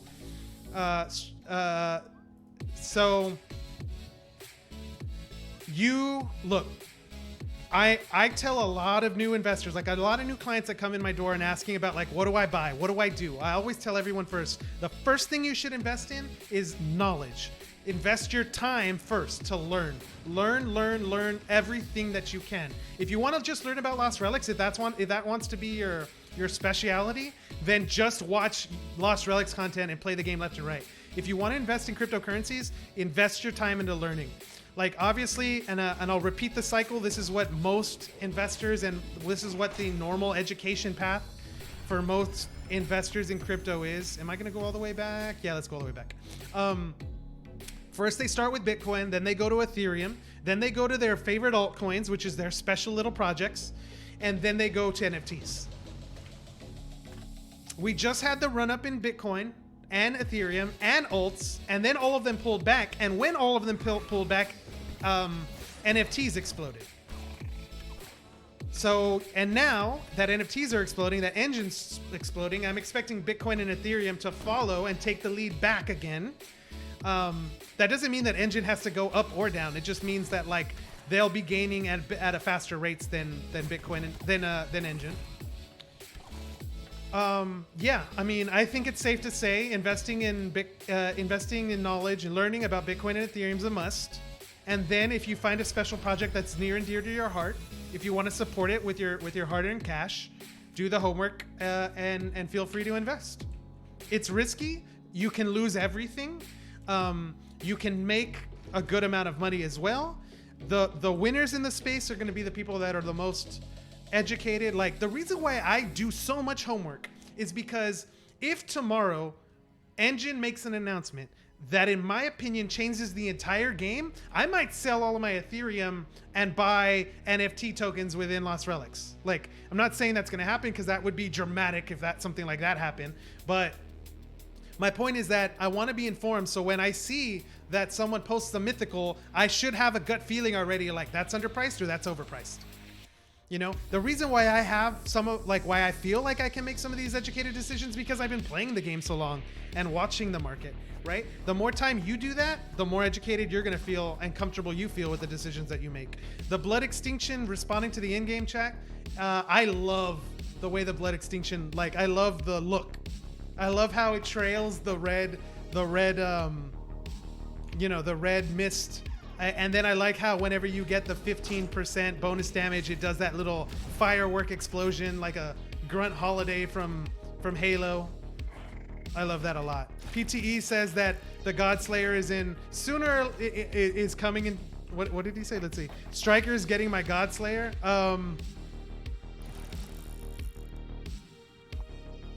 Sooner or later. I'll just say that. Sooner or later. I hope. But if my nightmare comes to life where Delphi Digital jumps into this space and says, give me $200,000 on all the Transcendents that are on the market, then I'm going to be like, well, never going to get an opportunity to buy a Transcendent again. No matter how much I save. You know what I mean? That's possible. Kenzie, I feel like Striker's going to snatch it. the Dark Scourge. I mean, the Dark Scourge. The Godslayer. I'd rather just buy the coins and hope it goes up like stocks, you know? I would say a project. Yep.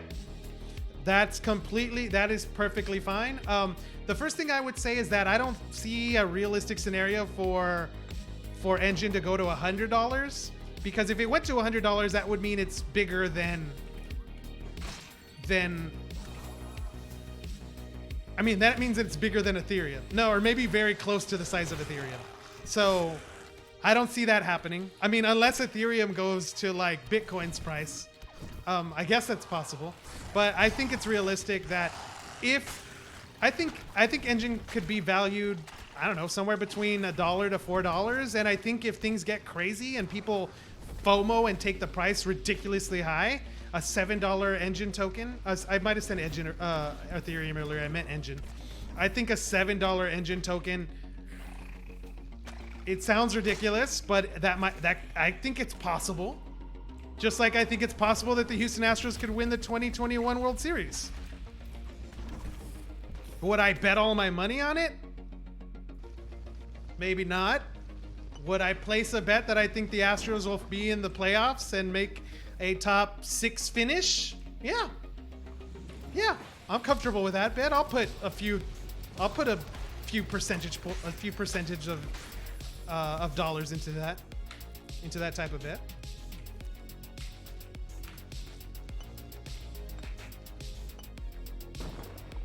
Otherwise, yeah, I feel like some whale might buy it. I mean, if that's your God Slayer on the market,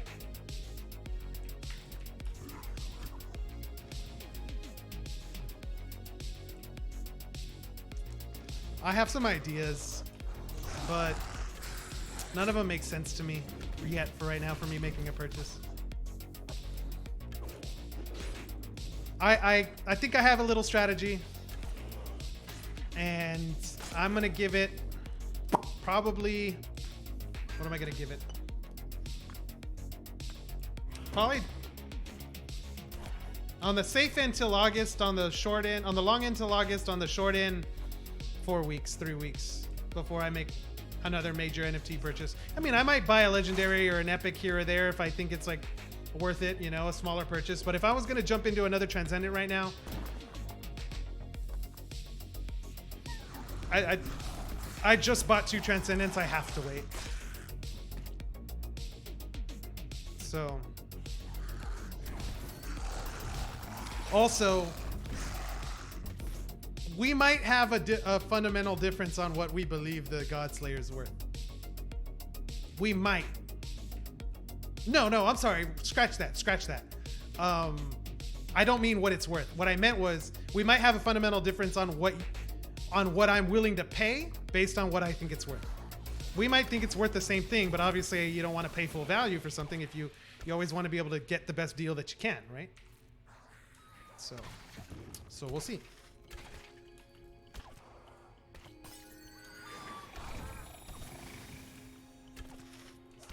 But yeah, I think you going into the God Slayer is a hell of an item. Hell of an item. Nats champ. Hey, just because you won the first spring training game doesn't mean you're winning the World Series again. And for the record, we won the first spring training game in 2019. And you guys won the World Series that year, so the roles might be reversed. No, I honestly don't know. I don't have any power predictions right now. I think the Astros lineup is ridiculous in terms of hitting. I think pitching is going to be the question mark, and I do believe that teams with better pitching are more favorable to win it all. And then I think one of our starting pitchers that was lights out last year, new rookie, Valdez, I think he just broke his finger today in spring training, but a comeback to the mound. At least that's the report I read. So we'll have to see. We will have to see. Death Trap, why ridiculous? If ETH is 1,500, why would $7 of a coin be ridiculous? Clearly, I need to do education, like you said, but work ties me up so bad. Yeah, I feel you, bro. Work is work, man. I know where you're coming from. Why do I think 7 is ridiculous? Because at $7, well, let's just do this. Let's do this. So at $7, that means 7 times what it's worth right now. So right now, the market cap for Enjin is $2 billion.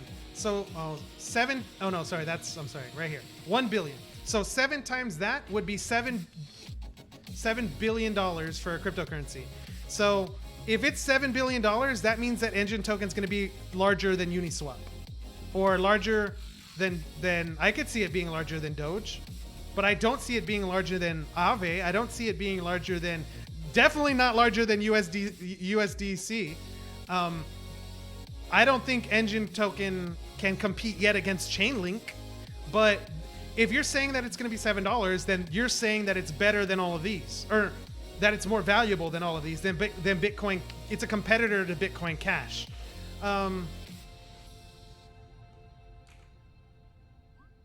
If that happens, I think people would sell Enjin token and buy Chainlink. That's why I don't think it's ridiculous. Like when I say ridiculous, I don't mean I'm being hyperbolic. I'm just excited in the moment because of all the news. Like, is it possible? Yes. Would I bet my money on it? To get to 7, what, maybe a 5%, 10% likelihood that happens? And like I said, tomorrow, if some news comes out, that percentage I gave you today, I might say that tomorrow, based on the news, actually now it has like a 30% chance to get to $7. You know, as facts change, my opinions change. So, anyone that's watching this video on demand, that's watching this from the past, just understand the air date, understand the date that we're talking, and the news that's coming out at this time frame. And I post, and I'll go and cut the video, and I'll take thoughts that I had from months ago. I've already been doing it. I posted today in the Telegram one of the more important streams that I did. It was called Lost Relics, NFTs, Enjin, and fair market value, and I did that about a month ago. And I think I predicted what was going to happen this month. What's happening right now? I think I predicted it within 60, 70, 80% accuracy. I mean, you listen to the video, you tell me how accurate you think it is. Like, and then based on what my accuracy is, I changed my decision. Like, why was what can I do to improve my accuracy? Just like anyone else would, you know? So it's nuts. We got 365 players online right now. I think it's awesome that Cliff posted that player count. It is a very bullish signal because, I mean, Cliff is obviously confident in his skills and in the game. If he was afraid of what the game could do or what he could do, he wouldn't have posted that. And I think if you're going to be a solo entrepreneur, if you're going to be working for your own business, and you're going to be the one in charge of making all the hardcore decisions and whether or not your family has food on the table at night, you have to have a level of confidence that you know what you're doing. And I mean, just from reading his resume, and I don't know too much, this is one of the questions I want to talk to him about.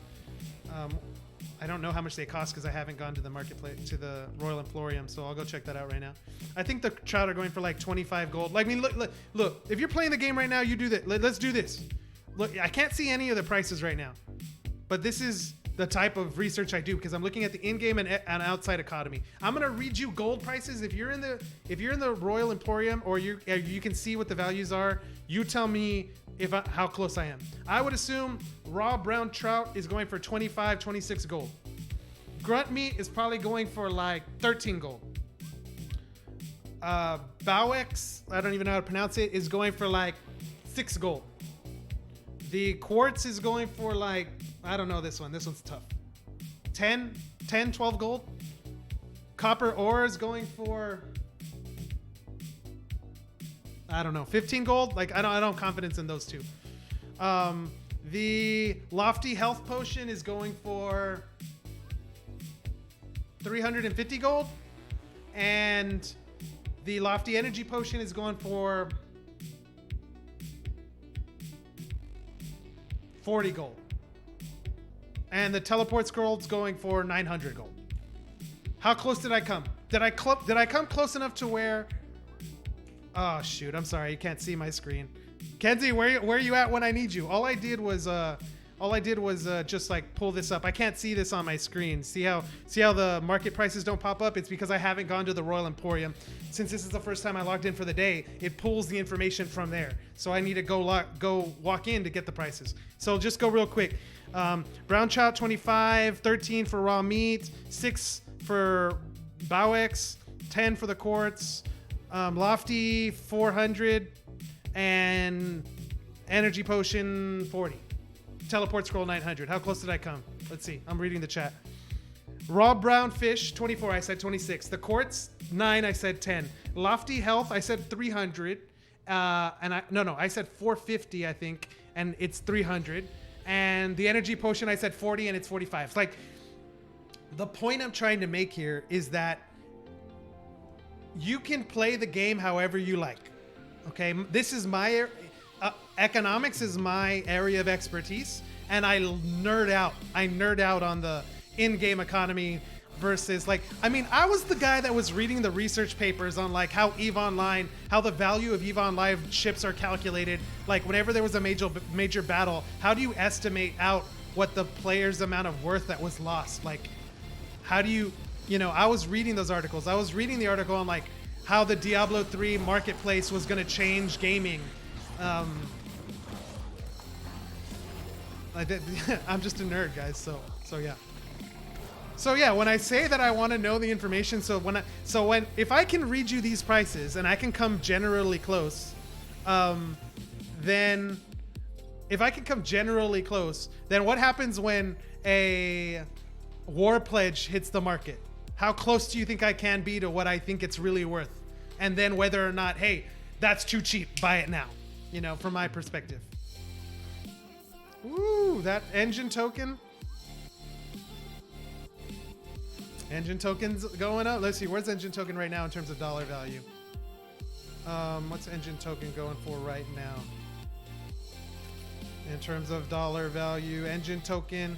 I've been waiting for Enjin token to pass basic attention token, but it hasn't yet. Right now it's $1.18. $1.18. Oh, you know what? Well, let's go do this. Pick a dungeon, guys, that you want me to go to. I'm gonna go log into the marketplace real quick, so we can get that daily update, or just so I could show you how it works. If you're a new player listening to the stream and some of the things I've said have gone over your head, ask the question, bro. Ask the question. I'll answer it. Other players in the community will answer it. For all of the old players out there, sometimes we get frustrated by answering the same questions over and over and over. I just want to remind the old players that we used to be new players. And on top of that, just remember that a lot of players that are playing right now, English isn't their primary language. So they're going into Google Translate, copying your words, typing theirs, and posting it back. So if something doesn't make sense, or it sounds like you might want to tell someone like, bro, go do the work, go read. The truth of the matter is a lot of people might not literally be able to read English to be able to answer these questions. So yes, they could use Google Translate, but like, how do you explain to them why a one-day pendant is going for 8,000 gold on the website by converting it from English to Japanese? You see what I'm saying? So bear with some players, help each other out. Oh yeah, so I did this. I logged in, and now what's it say? See now how the gold market price pops up? I said 900 gold, so I came close. 860. I bet you it was 900 in the past day. Let's see. Teleport. Scroll. Was it 900? Oh, you can't see the actual number, but I would assume probably right here. It's probably like $900 gold range. Let's see where we're at with the puzzle pieces, because that's what's intriguing me the most right now. If we go puzzle pieces, I already have turned in and collected 2 gargoyles. Okay, so this makes sense. Volume's coming down. Look at the volume chart. Volume's coming down because the players, like I already knew from day one, there was a certain amount of players that said, nope, I'm not selling. I want to try to do this. On the other hand, there's a lot of other players that said, there's no way I'm going to be able to finish this, so I might as well get the gold that I can get from it right now. So I figured that volume would spike and then price would drop, and that's what's happening. I mean, volume would spike and then volume would come down. I didn't really know what price would do, but I purchased most of these for like 15K to finish them up. What do I own? I have 2 pieces right now. 11K. I don't think any of them is going to fall in the range of 11K, so we'll come back at a later time. Oh, so we got some new play. Okay, we got some people in here. Let's see. You want me to run Forgotten Chambers? Okay, let's do it. And what skill do you think would be the best to focus on?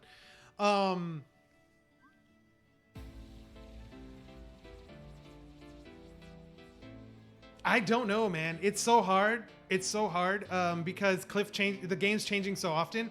What I can tell you is that out of all of the skills, there's my skill levels for all of you that are wondering. Out of all the skills, I think the one that has the least few amount of players in it right now is probably mining and engineering. Probably engineering most of all, because to be an engineer, it takes a load of gold. So I would recommend, if you're a new player and you're just having problems with gold, you might want to start as a scavenger. Probably going to like Trial Woods so you can get the most XP for your run. In Trial Woods would be the best because you can farm fishing, scavenging, and wood cutting. So that could be the best bang for your time. We're going to Forgotten Chambers. Let's go old school Forgotten Chambers. All right, let's get some of these. Let's get some of these multiverse items. Gotta love it, gotta love it. And then for the relics, well, I mean, it's common, so uncommon. So there we go there.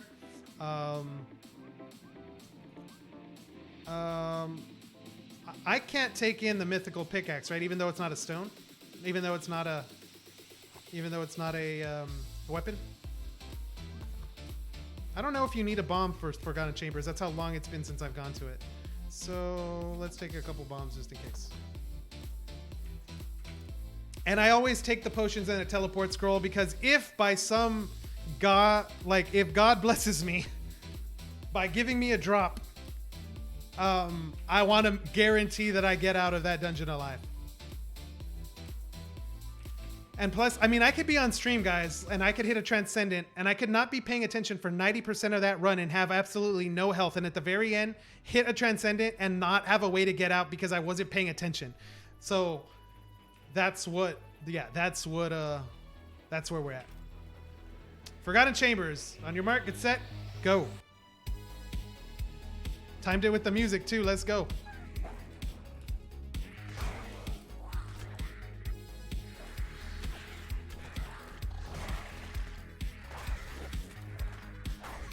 Man, I haven't done this dungeon in forever. I keep forgetting. I probably should be careful not to face tank since I'm so used to face tanking with...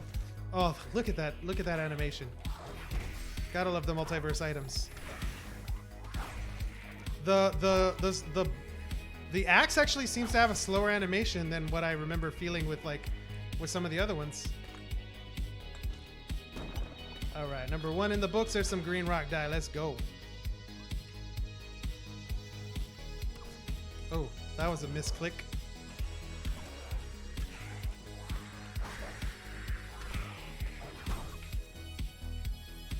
What do you think my time's gonna be, guys? What's your general runtime for?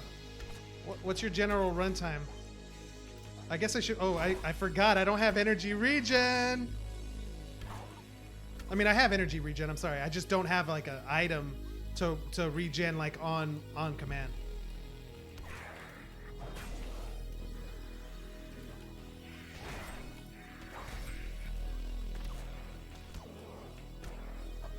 Going for the 100% complete. What do you think? What do you think? What do you think? Am I gonna have a chance? Oh, there's an enemy. Yep. Let's go, let's go, let's go. I would assume the average runtime is 5 minutes, 4 minutes. Ah, the extra shot I did not need to take. Little speed run. I actually there's a couple of players that I think VMAL has a runtime clock, like a speed run clock on his stream. I love that idea. I really, really do.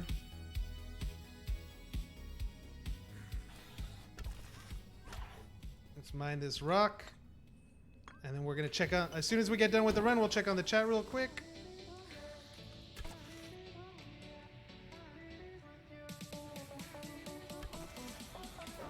But in general, guys, I think we had a pretty good stream. I mean, I think we covered a lot of topics. I'm definitely going to have to clip a lot of this. Anybody here that wants to help, I mean, I need some mods. And eventually want to start already talking to people that are willing to help with the idea of a gaming clan and working within the Enjin eco space. So hit me up, send me some DMs, and we'll go from there. Boom, time. 2 minutes 45 seconds. I thought that was gonna be 4 minutes. Talking with you guys, talking on stream makes things go a lot faster. Thank you for the follow, Absolute. How you doing, brother? Welcome to the strike team. So let's go back to the chat real fast. 66 cents is where you wanted to buy it. Yeah, I tried to buy it at 66 and I missed it too. It went up to like 75 and I bought it in the 70s. I mean, obviously I bought a lot more before then, but the most recent purchase, the most 3 recent purchases, that's what happened. Do you believe Enjin is undervalued? Sorry. Yeah, I do think Enjin value right now, especially with this news, is undervalued. What the value is, that's for you to determine, but I'm giving you some general thoughts. Death Trap says, it was because I bought around 900 and I forgot and left the order in. Okay, I feel you. Absolute says, I was looking to buy yesterday, but I got involved in some medical payments and came back today and I got disappointed. Happens all the time to me, bro. I know what you're feeling. You're gonna get another opportunity. Engine's not going away. They're gonna be corrections. There's gonna be pullbacks. You'll get an opportunity. Just be patient. You know, Nat Champs would say it's the same way I see it. It's like you're playing baseball. You got to wait for your pitch. You're not swinging at every single pitch. You're waiting for the fat one down the middle, and when it comes, you drive it out of the park. Let's see. Oh yeah, Play to Earn says new players can't play Trial Woods. You're right, completely correct. So members and non-new go there. New players, like, you have to farm. You're gonna have to farm. So if you're a brand new player, and I don't know, I haven't been thinking about this, but I would assume the first thing you want to do is sell as many resources as you can to get 500 gold to either get a virtual weapon or the Ring of Rejuvenation to help you with the farming process, keeping you alive. You need to stay alive. Always do not die. That should be step 1, I would assume. And then step 2 after that, if you're lucky enough to hit a drop, you move on to the next. You move on to Ash Woods, start collecting resources, start selling those to get more gold, and then look at your loadouts on what to buy in the Royal Emporium and plan your gold accordingly. If you're getting these puzzle pieces and you're a brand new player, I think it's going to be a hard time for you to complete the challenge. I think older players are going to be able to beat you to it because they have a lot more gold. So maybe take advantage of selling your puzzle piece and get the gold down. That gives you a jump start. So it's just something to think about. Do I actually recommend selling stuff or hoarding it all for the future? Like, I've bought a lot. I mean, look, let's go look at the stats real quick. But I've bought a lot, guys. I've only made 2 or 3 sales. And they were for mythical items that I sold and flipped. When I started, my logic, and this is a good place for a lot of new players, like, if you're not wanting to invest hardcore, but you do want to try to be able to make some money to, like, make your loadout better, then what I recommend is finding an item that you like and that you can afford and buying 2 of them. And then using the second one to flip. And if you flip it, you make your profits, you keep the first one for free, and you can redo it again and again and again and again. Ooh, see, that's the blood eclipse, right? I just love that animation. It's like, I know it's really subtle, but I just like it compared to all the other ones. And if I shoot, can I shoot the bow in here? I should be able to shoot the bow. Yeah, I like those animations too. Are those water droplets? Oh, they're just blue. They're just blue droplets. Hey, you want to go? You want to go, bro? Oh, you think this is multiplayer already? PvP co-op? PvP combat? Who is this? Doug? Oh, God. All right, let's go. Let's go. Just get up in my face. Don't get up in my face like that. Let's see. Going back to the chat. Oh, let me get into the stash. We'll show you the stash. And we'll go from there. So deposit everything just so we get an accurate count. Right now I'm sitting at 201k Enjin token in terms of the value of all of these blockchain items. And in terms of the virtual items with gold, I think since this is 2,171k, I think that is 2.1 million.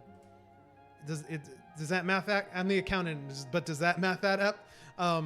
So, like, look, I bought a lot and I've sold the items that I think I sold. I sold a couple. I think I sold a Frostbite Dawn. I think I sold a Zilborn. I sold a golden egg. What did I sell? I have to go through because it was like 4 or 5 months ago. So, so yeah, I mean, this is where we're at. This is where I'm at. This is what I'm doing. Let's see. Let me go through the chat real fast. You won't take any drops out with the portal scroll. Let's see. Hold on. Do you actually recommend it? Oh yeah, we did that. Then traps. I second this question with traps. Okay, so we covered that. Do I plan on buying or selling into the future? Like, I'm in Lost Relics for the long run. I'm not going away anytime soon, so I'm holding right now. I'm not in sell mode. I'm in buy mode. When I buy, you have to strategically plan your purchases. So yeah, I'm in buy mode.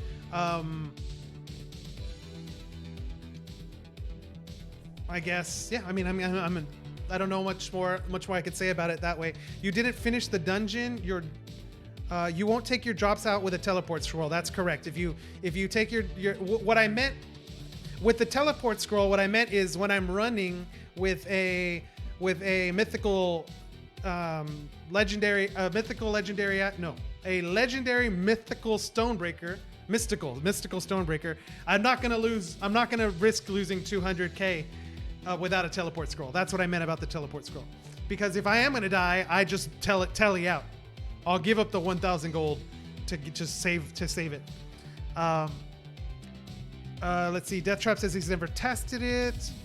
You have, and it sucks. Yeah, if you do, you'll lose your items. PTE 20 minutes cliff. 20 minutes cliff. What does that mean? Cliff face. I missed it. Must have been while I was streaming. Sorry, bro. Well, good that you explained that, Strike. He'd be sad. Yeah, I feel you. White Productions. Any plans for a giveaway? Gas fees like hold so much back, man.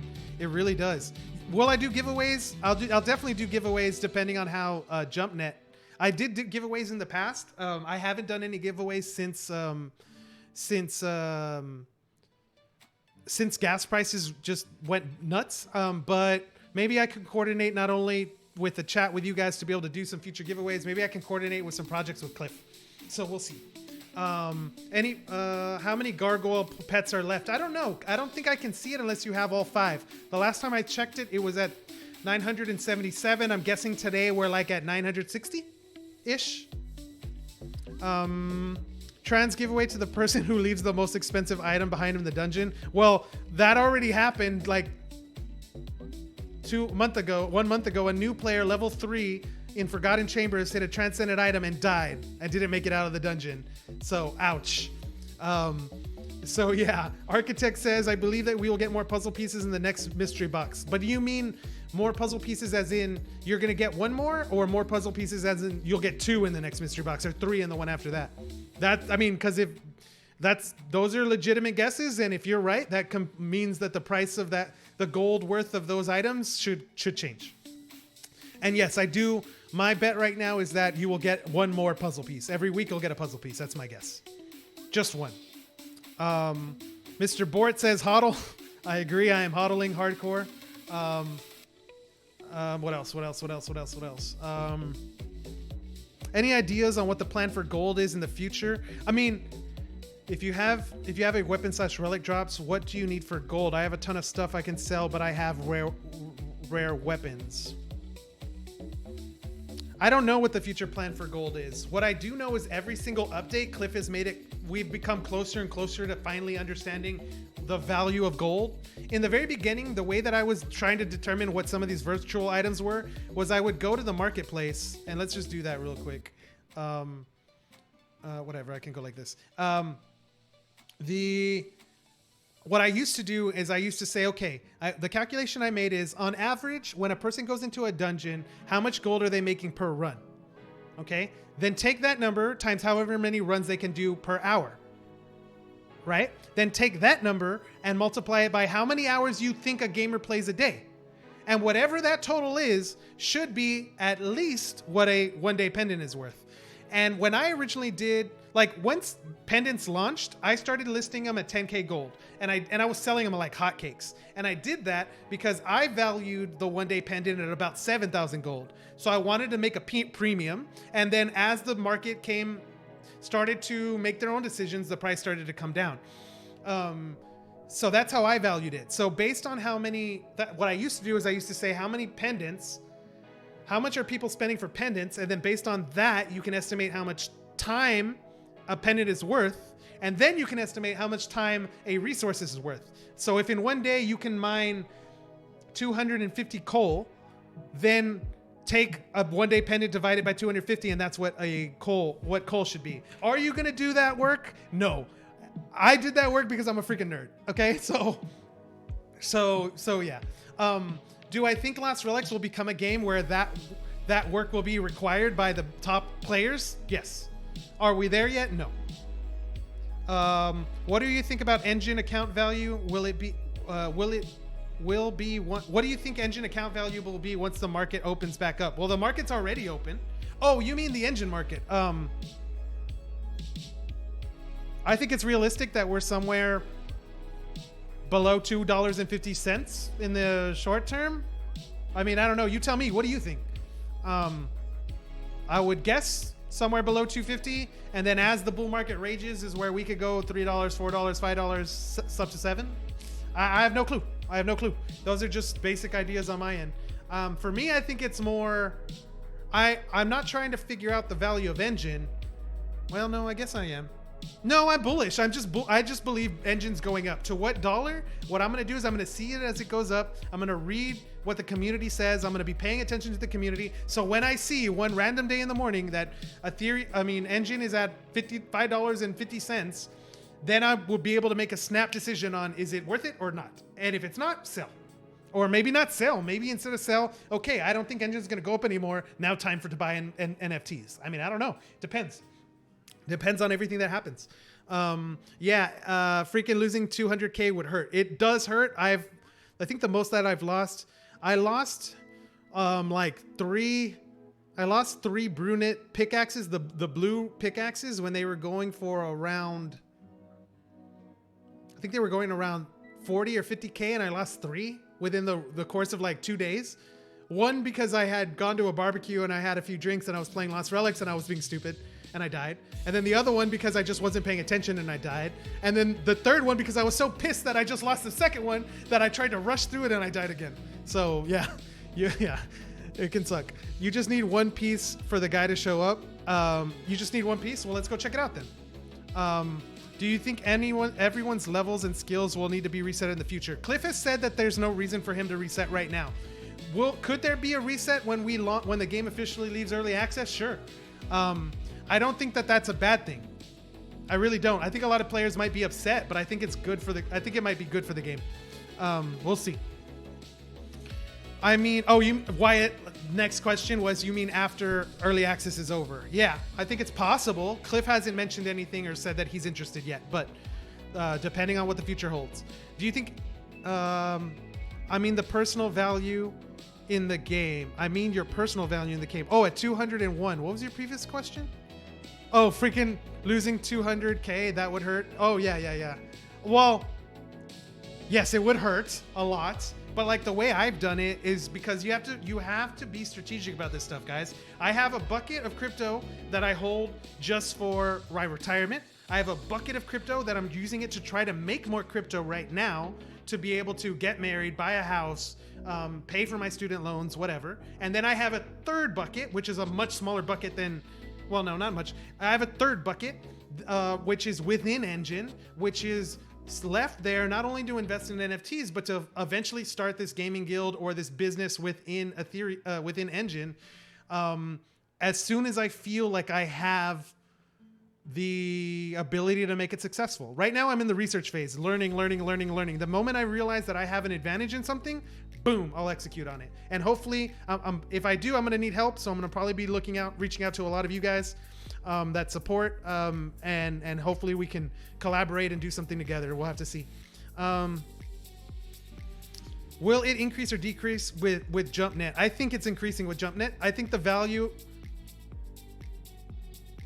I don't know. Actually, I take that back. I don't know. JumpNet might drive the price of Enjin, which means people would rather have Enjin than have NFTs, which means they might sell their NFTs. Or it could be the other way around. People, the value of the NFTs in Enjin are going up, and people see that going up, so they want to buy their NFT now before it goes up further. I don't know. That's probably the most difficult question. I think any answer is a guess, and I'm willing. The reason why I invest in Lost Relics is because I have a little bit more security that if something bad happens to Enjin, I can have more protection with Lost Relics. Because just because Enjin goes away, I mean, Lost Relics would take a huge hit, but Lost Relics can continue. Those are some of my thoughts. but I am a supporter of Enjin, and I do believe in the potential. Once there's a real market again, will we be oversold? I think the most likely thing to understand is that we're gonna have price discovery mode for everything that is an epic and below. I have no clue what uncommons and rares are really worth, and I don't know what probably Enjin. I think I know what epics are worth. I don't think I know what rares and uncommons are worth, and because of that, like, you could have players that have uncommons can make way more money. It's possible. Then I'm not saying it'll happen. I'm just saying it's possible that they can make more money than someone that has legendaries. Why? Because players might need the uncommon items right now to do whatever they need to do with them in game. I mean, I don't know. It could work 100 different ways. One piece in your inventory. Yeah, so I'll go ahead and move. I'll go move the one piece right now. XP levels, yes, but skills no way should not be reset. I'm cool with that. People spend thousands to level skills. That's completely true. XP levels can reset, but skills should not, especially if there's a skill cap. I'm cool. I'm fine with that too. But I'm also fine with if I don't know, if skill levels come to the point where they're holding the game back more than they're providing benefits to the game, then I think Cliff not only has the right but should reset skills if he believes it's a detriment to the game for whatever reason. I'm not saying that'll happen again, but you know, how do you foresee Guild making money in a very high level? That's so hard, man. That's the $1 million question that I'm trying to figure out every day. I mean, what Yield Guild is trying to do is they're investing in NFTs and then using the appreciation of those NFTs to pay back. Like when they sell something, if you're a member, you get a cut, right? But their security, like I'm a certified public accountant and I have to make sure that whatever I do conforms to regulation and laws, and I'm not going to be going around that, not anytime soon, because I have another part of my life that is focused on maintaining, you know, that trust and advisorship and certification. So we'll see, but that's what some are doing. Like I'm throwing around ideas of like, what does it mean? Like, I think the very first thing about a gaming guild, like in the blockchain space, should be what are the things that gamers need help with? The things that pop into my head: gamers want to be able to transact without lower fees. It sounds like that's getting answered. Players want to be able to sell their items. Players want to be able to sell their items faster than what they're selling. Like, because like, if I wanted to sell an Avail today, I could list it on the market. It'll take me 3-4 days, you know? And maybe someone needs money right now. Maybe there could be a guild that says, okay, look, if you're a guild member and you provide a certain amount of collateral, send us your NFT. We'll send you the Enjin token or the Ethereum or whatever. And if you pay it back in a week, we give you back your NFT and we keep the interest for the guild. Or if you don't pay it back, then we can sell the item for the guild. So, I mean, there's a method. I mean, another method is the nonprofit method, which I think is really interesting because, like, if gamers want gas fees and that's taken care of, and if gamers want to be able to sell their items, and let's assume that gets taken care of, then what's another thing gamers want? Gamers want more content. They want more gaming content. They want to play. So a nonprofit guild, like a guild whose function is to act as a nonprofit, could come into this space to earn funds to support video game development. And the way you do that through a nonprofit is through the arts, because video game developers are artists. You're supporting artists by the creation of this guild that's main focus is to help these companies with production. You know, so, and I have the resources for that. I already have, like, not all the resources, but like I have a vast variety of actors and actresses, like voice actors that have been, like, some of my best friends are voice actor that came out in Watch Dogs, or my sister who has been on Broadway or directed on Broadway, or my other, my other friend who's a UX UI designer. Like, I have resources that can help developers. Things can be accomplished. Of course, you have to get everyone on the same page. So it's it's tough. Like, I don't know. Like, I can't just call someone up tomorrow, but like if a game came and said, you know what, we wanted to put voice acting in our game, I could say, you know what, I know the actors and the actresses who have voice acting experience in games, and that I can go ahead and pass along their information to help the development of the game.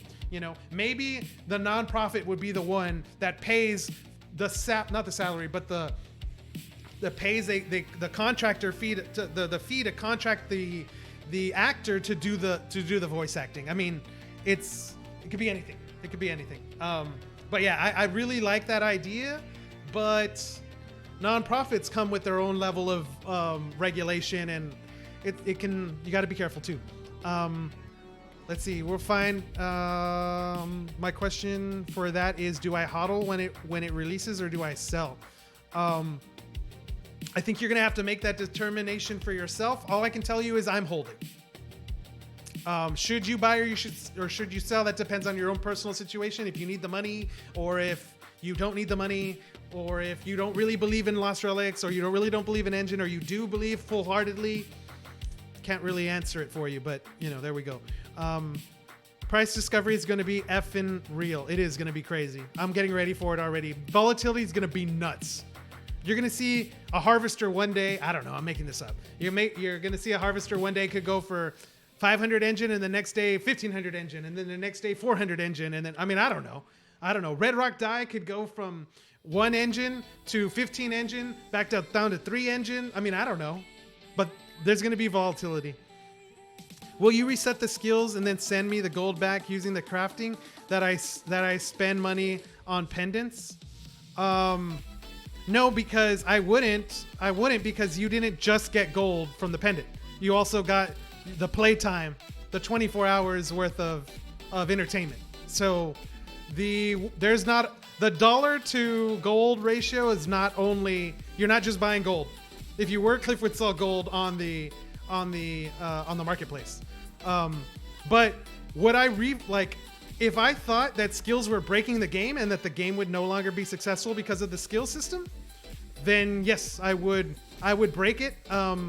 You know, maybe I wouldn't refund the gold, but I would do my best, and Cliff does his best to work with players. I mean, I would do my best to see what the community has to say and make an educated decision for the betterment not only of the game and for myself as a developer, because remember, Cliff's making a living off of this. You know, he's got to put food on the table, but also for the community as a whole. It's a jigsaw, and you can't just taking one piece out does not solve the whole puzzle, or putting one piece in, you know. So Cliff Face, gotta love it. You're a voice actor for the Lost Relics, for the Arca Ring of the Lost Relics. Hell yeah. Bro, you just got a ring of... Oh, nice. The Ring of Irium? I mean, I use it all the time, bro. That's a hell of a pickup. That's on my main loadout for Legendary class. Death Trap says, I'd like to work with you doing something sometime for now. But I better get to bed. You're going to see me around, brother. We're going to have a lot more conversations. So I'm glad you showed your enthusiasm. Let me load up. Let me check the gargoyle count, and then we'll probably call it for the stream for there, guys. Thank you all for jumping on in. I know this was a huge topic. I've been talking nonstop for a few hours, so I'm exhausted. Thank you for the follow, Death Traps. If you guys could help me out on YouTube too, Strike Team Games on YouTube, hit those follow buttons. Like, just open all the videos and hit the thumbs up button for me, please. It would really, really help a lot. And support all the other content creators. Like, I know for a fact that there's some extremely talented content creators that like just blow my mind on what they're able to do. So don't just look for me as a source of reference. Why? Oh, I'm putting it in the wrong slot, dummy.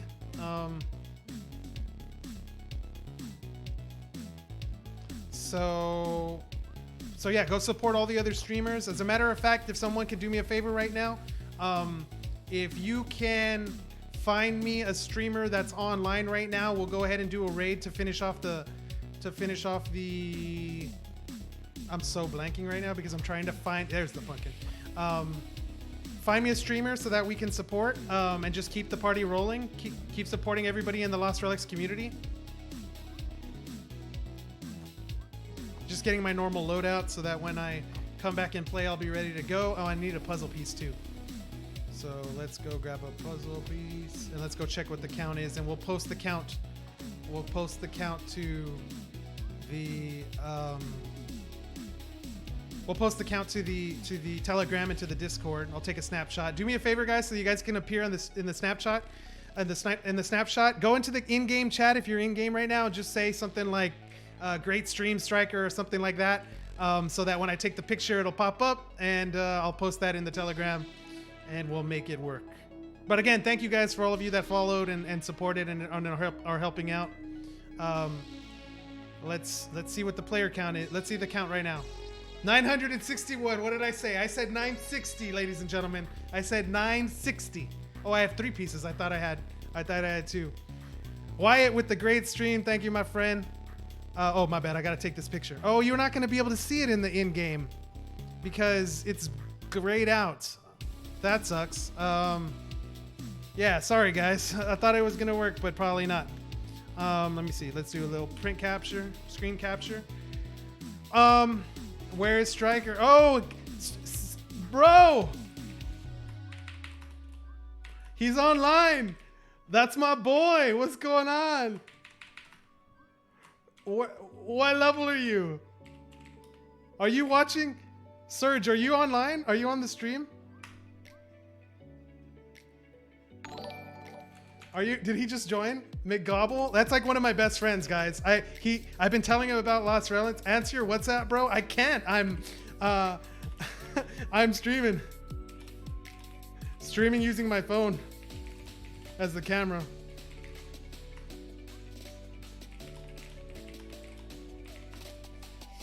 All right, Cliff. All right. I'll back off. Don't spam the chat. Yeah. That's one of my badass friends, and he told me he was gonna join. What are the odds that he jumped in right now? So that's exciting. I'm gonna go show him some love. I'll catch up with you guys a little bit later. In the meantime, McGooble, thank you for the follow.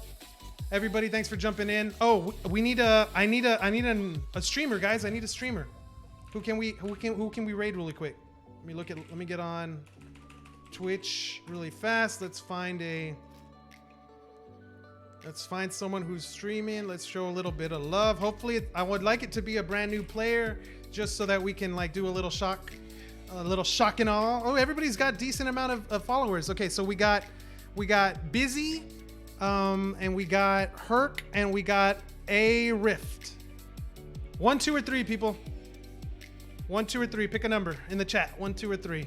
Number 1 is Herc. Number 2 is a Rift, and number 3 is TWG Breezy.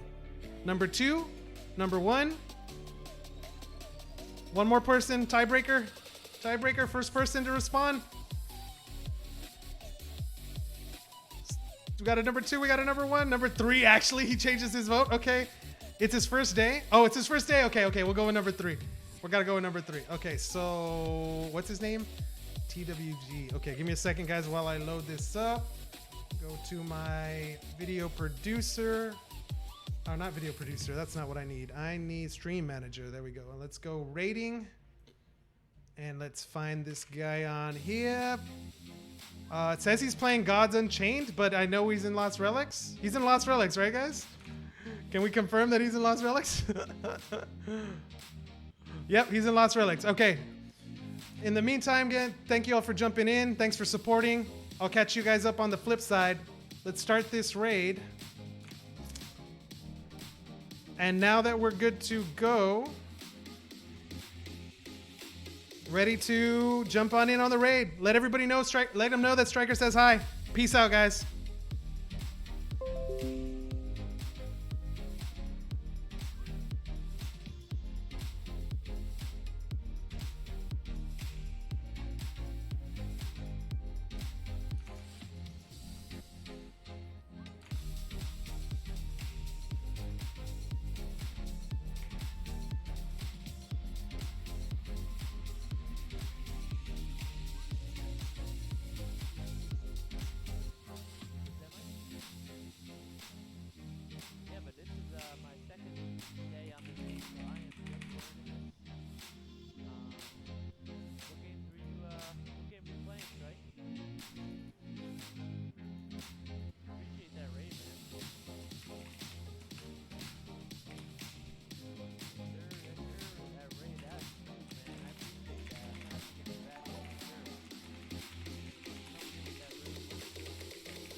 other stream on this account. Like we've been playing a bunch of crypto games and like NFT games, just like trying to like learn all this shit, and like trying to learn the raids. But thanks for those follows, thanks for that raid. Definitely been loving this community for sure, the Lost Relics community, and we've been playing this game called The Gods Unchained. I don't know if you guys been ripping that, but like just been learning this, you know, it's hella cool. I like the rewards are dope. Yeah, dude, everything's just been fun. I like the engine coin in this. Shrike says he loves The Gods Unchained. Dude, that game is fire, bro. If you're trying to stack up your Ethereum and get some good cards, that is the move. I mean, I'm just chilling right now, but just you got to grind these 2 games, and eventually I think it's going to pay out. What else we got? We got a couple follows. Thanks